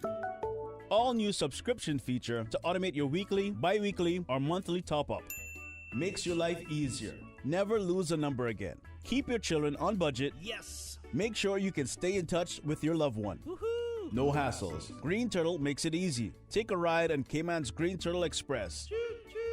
Download the Green Turtle app today. It just makes life easier. Remember, you can get mobile gift cards for Xbox, PlayStation, Apple, and Spotify delivered right to your phone. Playtime is now in real time. From district to district, moving through the waters to Cayman Brac and Little Cayman. Your station, your voice. All things Cayman. One radio, many people. This is home. Radio Cayman in the Cayman Islands. Today's biggest news. Radio Cayman. Your voice, your choice. Local, regional, international. This is Headlines from Radio Cayman's newsroom. Today's biggest news. With your latest headlines, I'm Felicia Rankin-Solins. Minister for Tourism and Transport Honourable Kenneth Bryan has announced 2 additional repatriation flights in August between Grand Cayman and Miami. The decision to add additional flights was in response to the number of requests that Cayman Airways received over the past month for flights in August. These flights are scheduled for the 3rd and 10th of August and are reserved for persons on essential travel. In international news, an Australian activewear firm has been fined $5 million Australian dollars, which is a little more than 3 million CI, for claiming its clothing eliminated and stopped the spread of COVID. Lorna Jane had advertised that its clothing used a groundbreaking technology called LJ Shield to prevent the transferal of all pathogens. However, in a ruling, a judge said the company's claim was exploitative, predatory, and potentially dangerous. At least 36 people have been killed after monsoon season floods triggered landslides in the western Indian state of Maharashtra. Houses were swept away after torrential rain and flooding. Rescuers have been recovering bodies from under debris, but more people are feared missing. A man has been rescued in Alaska after desperately flagging down help, having been attacked and harassed by a grizzly bear for a week. The man told U.S. Coast Guards he had been attacked by a bear and hadn't slept for days after it kept coming back to his camp. He was found with chest bruising and an injured leg he had taped up. These are your headlines. I'm Felicia Rankin-Solins.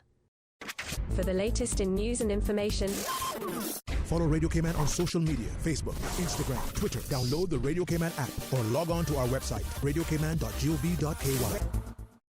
Tune in to Radio Cayman CI Retro Talk Today's presentation on Friday, July the 30th at 12:15 p.m. for the story of one of the Cayman Islands' most mysterious maritime tragedies, the disappearance of the modern motor ship, the New Nokel, 85 years ago this month, on a voyage from Grand Cayman to Tampa, Florida, with 22 souls, people on board, never to be seen or heard from since. Being brought to you by Cayman Coating, Cayman's leading supplier of quality paints and exterior wall finishes. Cayman Coating, 949-2920 at 96 Portland Road, Airport Industrial Park. The New Nokel's story. How would you describe Siwa Sayin? A language, history, and culture show on Radio Cayman 89.9 and 93.9 FM. Okay, I like that definition. Now let's get back to the show. Siwa Sayin. Hey, good afternoon. Welcome back, and thanks for joining us. Thanks to the Ray Banker for helping us. And again, we wish Mr. Alvin a very speedy and complete recovery. And on his behalf, we know we want him in the studio, but we also... And in the kitchen. And also in the kitchen. Next to the stove. All right. So, Mr. Alvin, all the best to you, sir. But Ray, when we look at what we were sharing earlier and the foods, well, get into it now, because this is the eating part. And the clip that we had before, as I said, Miss Marvel, she's passed away now, and that again is another person gone that was good at food, cooking and stuff, and so all that thing is gone.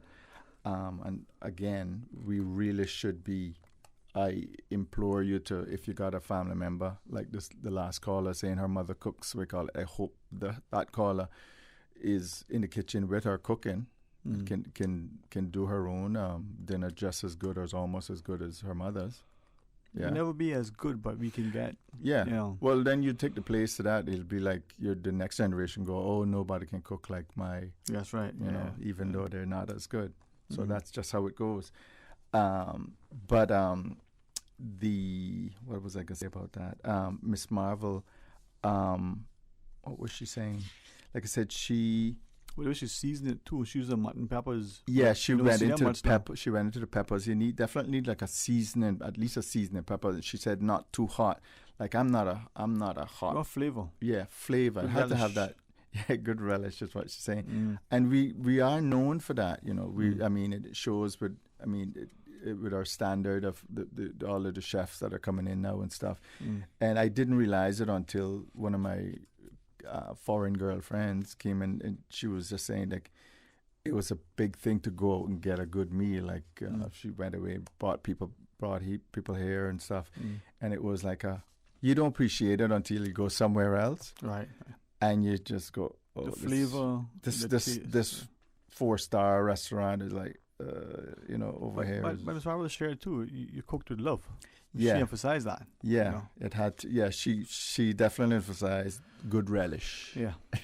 And what she also said was basically the base for most of our stews is the coconut base. And I don't know if people were listening before, but I was saying, I'm trying to figure out whether that is since the 1800s, how far that goes back.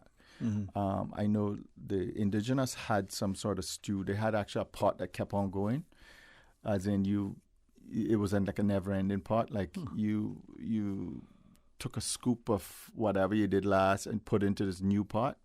So like that dish was never-ending. There was a thing with that. They always, it was a base. We see that with bread in some cases. Yeah, there's a sourdough bread thing that people use. What do you call it? The culture or the starter. A name going rid of. Yeah, but it's something that they keep on. It's a culture. The culture that almost like that flavor keeps living on. Right. But just to get back again, she said that coconut base, and I hope the caller that called before was saying about they got different bases now with carnation milk and all kind of stuff like that. Acceptable, I think, is the canned one, and that's a modern thing. That's to me, milk. Yeah, the coconut milk, acceptable. Yeah, I know purists. They got to sit down and grade it. Got pick actually got to find the correct coconut. Cause not all coconuts are the same, huh? Too. True. Because like my grandfather apparently had a coconut tree that it was like kind of mixed big coconuts, and it was in between green and yellow. and it had a lot of oil, a lot of flesh in it. So that coconut was the flesh of that was good too. So if you're a purist, you sit down, grate, or well, whether you put it in a food processor, is that cheating also? Remember we get into that. Is it not real Studena? Where do you draw the line? Right? Yeah, not real Studena unless it's cooked on a caboose when you get that smoky thing in it. Where do you draw the line? Yeah. So, but it makes a difference, though. It does. But I mean, you gotta it's gotta be contemporized. I mean, do you not? Like do your you caboose? Yeah, and then do you not use a flame stove? Do you electric stove is all right? You know, where do you? You know, so all of that you've got to give and take with it. But basically, okay, to get back to the step of cooking our second national dish, which is the conch stew, I think, and then debatable whether that's fish dinner also. But the first step is for conch, prepping the conch is getting the conch out of the shell. Yeah, so if you're purist, you go and dive it yourself and all that stuff too. Cook it on the beach or whatever. But normally people come to the house. You got a lot of conch, which is about 6, depending on the size of the conch, 6, 7 conchs could do a meal. What are you laughing about? Depending on how much conch you eat. Well, you got a big family. You got a big family, so we're looking at a dozen and a half conch probably. You get a dinner conch. So you got a dinner. Yeah. Okay. So you wash it, first of all, you wash it and get all the sand and all any debris and stuff like that. Now, whether you wash it just water or with lime also, that's debatable. You cut off any gut and the bubbies. Peel or not peel, I would implore you not to peel, because if you're good at pounding in Waycalton, good at pounding and prepping it, you may not need to peel as much and lose as much flavor and just the meat. Yeah, maybe next time. How about I make you try some of that? Okay. Yeah, and not tell you. No. Okay. I'll be game. Go ahead. Definitely no allergy season though. Yeah. Okay.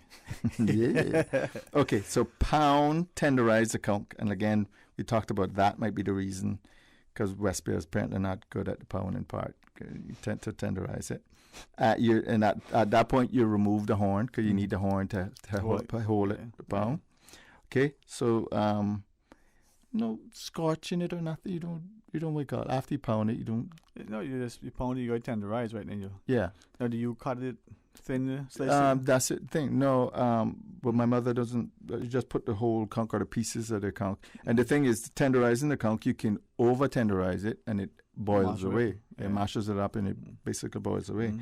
And you scald the conch, as we talked about, so that's just below our thing, and you boil it. Now the time of it, that is also important for the tenderizing. The time you like I said, these guys, some people they're boiling it all night. This is not maybe a dinner that you cook all in one day. You cook it in 2 days, stages.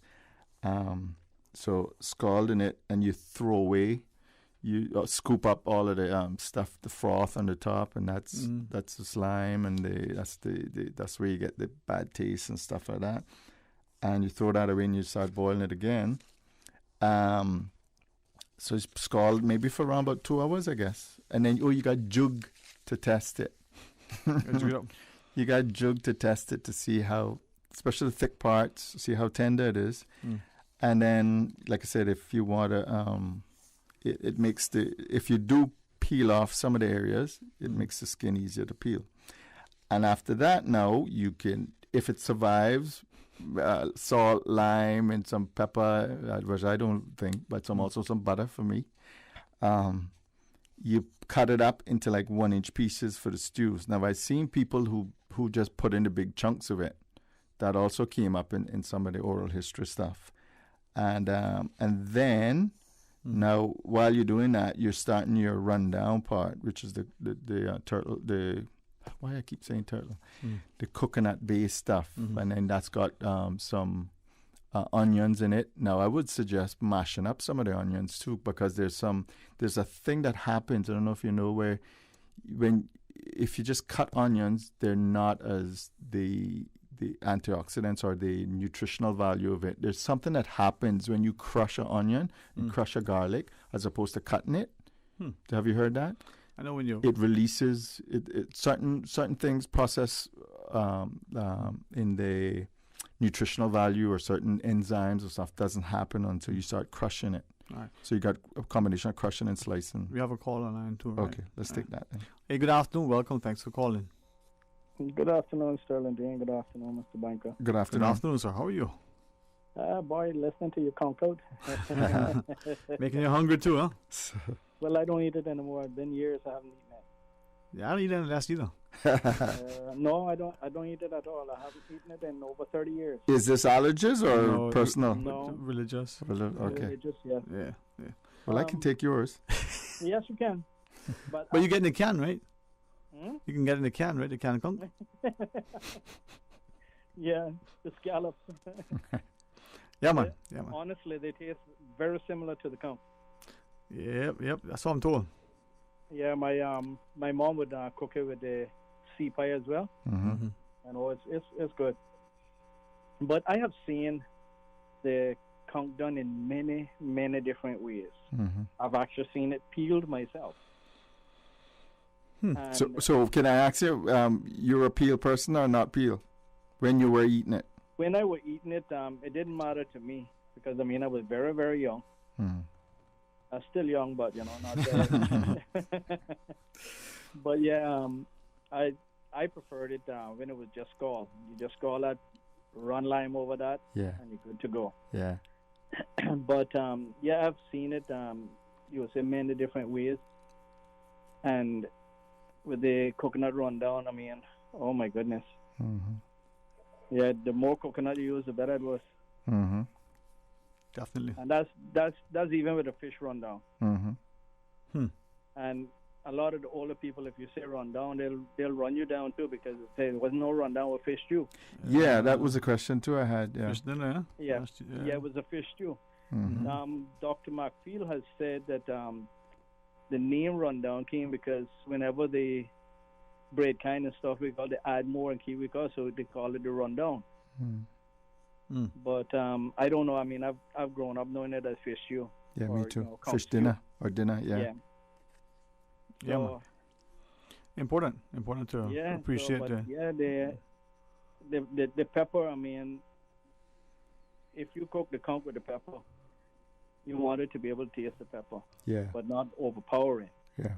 That was the difference between that and the lobster. The lobster, you must have that pepper in it that you can.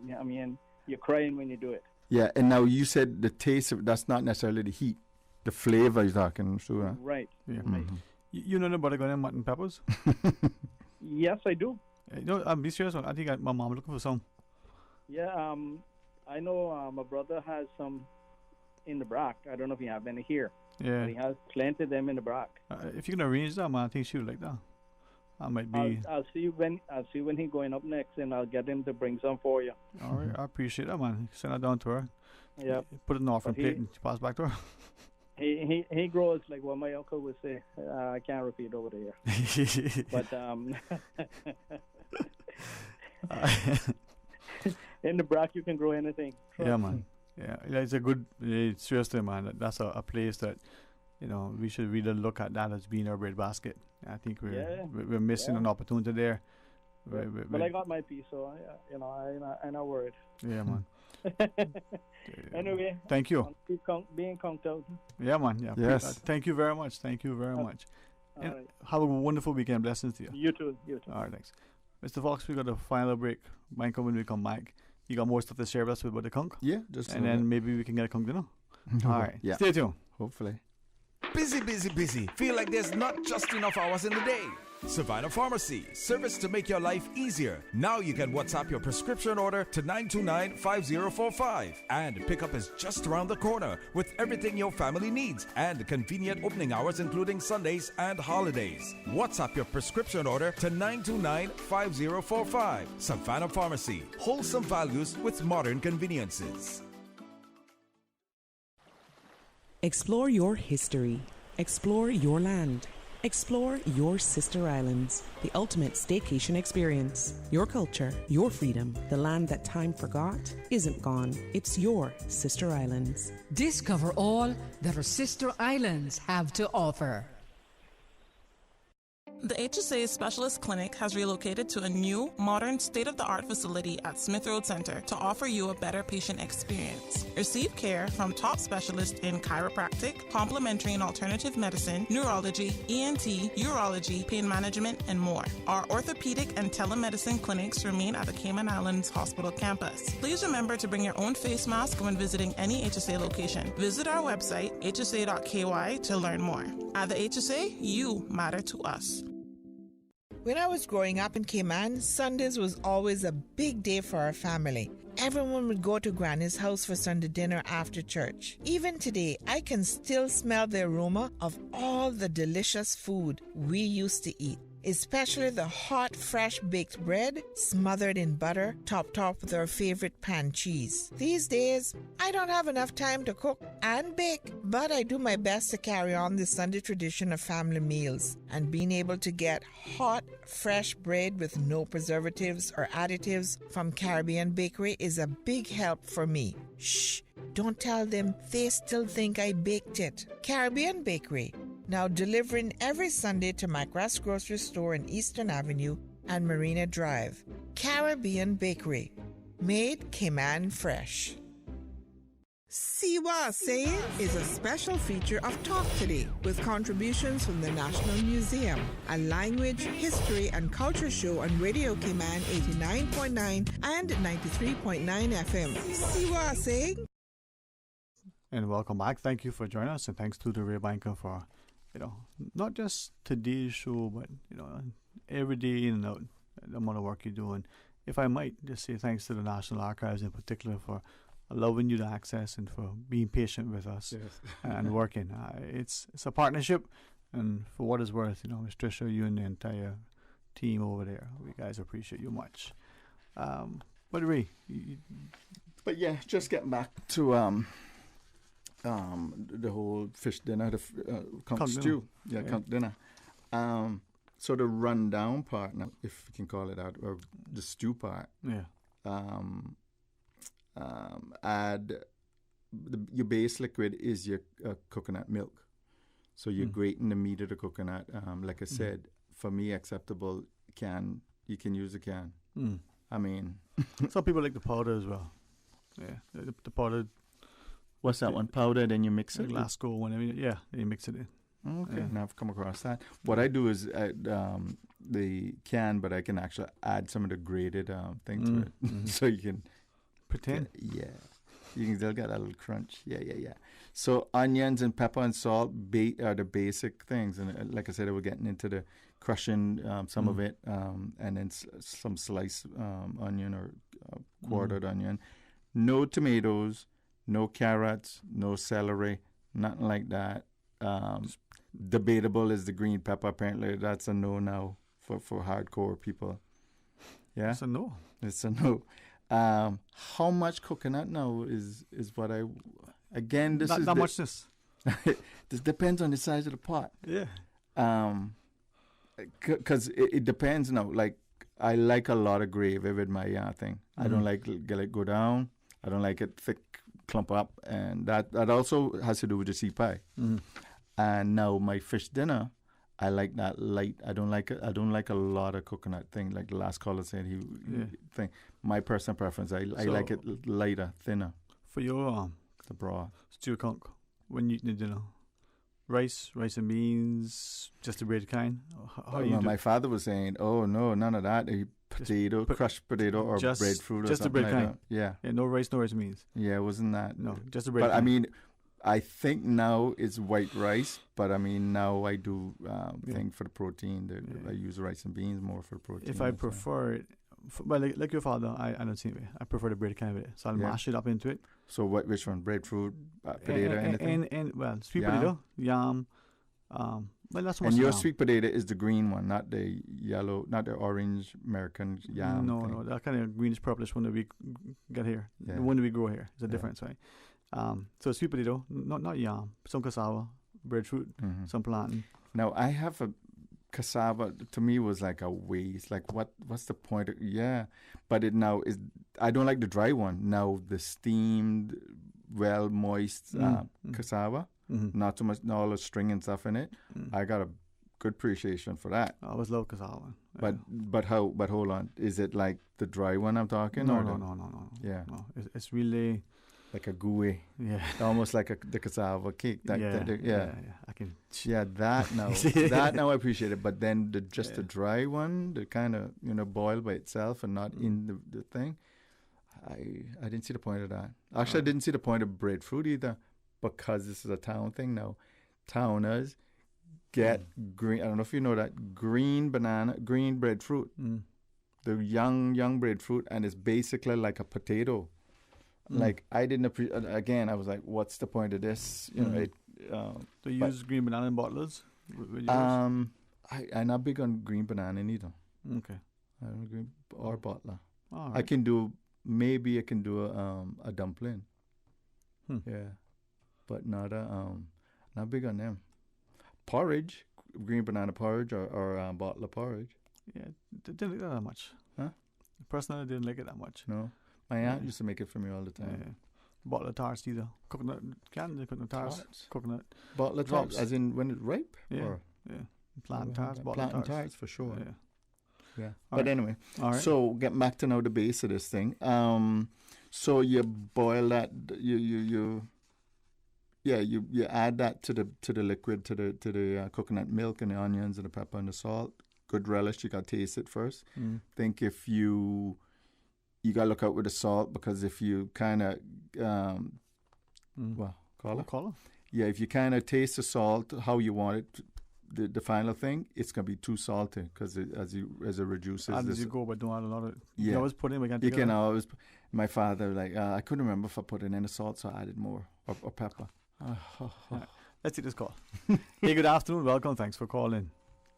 Boy, Ray, you get my hungry, boy. Yeah, us too. Jeez. Now, Mr. Ray. Good evening, Mr. Sterling. Evening, sir. How are you? Mr. Ray, there was a lady that I knew years ago. She was named Lindora. Yeah. And let me tell you something. You cannot eat conch stew without cornbread. Now, I don't know if you mentioned. Oh, I remember she did cornbread. Yeah. I just turned on the radio there, but you have to eat cornbread with your stew conch. With the gravy. You use rice and bean with stew conch. You use white rice. I know. You eat white rice, and you use a lot of onion and hot pepper for the flavor. Nothing else. She used to pound her conch flat, and then she would add pie mixed up with it, and you could hardly know. Now, about 3 coconuts in them days, we never had no coconut milk. We had to grate the coconut, screen the coconut trash, and get our coconut milk and so forth and so on. And she used to put like 4, but it really depends on the amount of conch that you have too, because conch is something, and I hear the environmental health, I think that's what the people there, I can't remember their name, that takes care of the ocean. They tell you that you can only take 5 conchs. Listen, when you buy 5 conchs, they shrink up, And when them conchs shrink, when they boil, it ain't nothing. So for somebody to make conch soup, really and truly, they need about 25 or so conchs, no less than that, 15 to 20, 25 conchs, because they're going to shrink up. And then when they shrink up and you pound them out now, because you can't cook. This is stew. This is stew or soup? What you say, soup or stew? No. I was saying for conch soup. If you don't make conch soup, 5 conch is no good. They shrink up and it ain't got nothing. But with the conch stew too, it depends on how much coconut milk you use for the amount of conch that you got. Or sea pie and too. Then that's how she used to get. She used to use flour to make the pie. And put them all together, man, you couldn't tell no difference. That's white rice, and sometimes eat cassava with it. I don't remember eating breadfruit. Some people would eat breadfruit with it, but it's the cornbread definitely, the white rice, and the cassava. What about ripe plantain? Is what they used to eat with. Any planting? Not too much. And no, in my time, I didn't see nobody using it too much. But the cassava definitely, and the cornbread, they were the chief. Let me tell you, that woman could cook. Mm-hmm. Merciful the one. I know you might be get one little here sometime or the other on the way. No, I know that. Well, Mama cooks good conch, so maybe that's from her. Does too. Yep. She cooks good turtle meat too. Mm-hmm. Yeah. I gotta get her to get to get that fruit cake recipe though. Yeah. Oh yeah. I just wanted to put another piece about the cornbread because But that's to me that's with gravy, though, nah? How most of the time now, like on weekend now for the Sunday church now, they would what do you call make a nigger Bible, and plenty of people don't know what that is. Yeah. And then sometimes she would make a custard top cornbread too. Oh, she did that too? Oh yeah. What? Man, Miss Lindora, she was the top of the line, man. I know her yam cake was the thing. And sweet potato cake too. Wow, I didn't realize all that. Wow, all that is gone. Yeah. And she also used to make pies too. Not too much, but she used to make pies too. Chocolate and coconut pies. Wow, I didn't know that. Mm-hmm. Yep, so I just wanted to put that in, but enjoy it and continue, gentlemen. Thank you. Have a wonderful day. Okay, thanks for that. Thank you very much, sir. Thank you. You know, as I listened to the caller and a couple of these other WhatsApp messages were coming through, two of which sort of speak to the whole issue of, how, like many things, our food is not just a part of who we are and how we socialize and celebrate. We literally made of it. Yeah. That's what the person said. It is us, right? But I was asking a question in relative to that fresh food and all that stuff. Yeah. That's really good.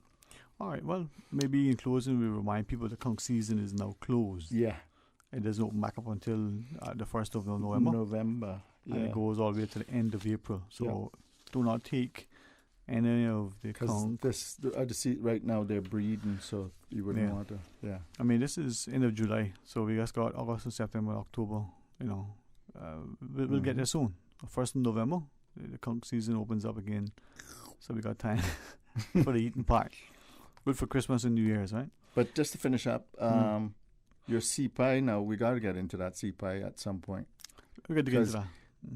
I kind of believe in what you say now. Like I said, I found a 17th century or 1700s reference to sea pie, and it's kind of like what you said, and it was a foamy thing on the top, and it was for preserving food too. Yeah.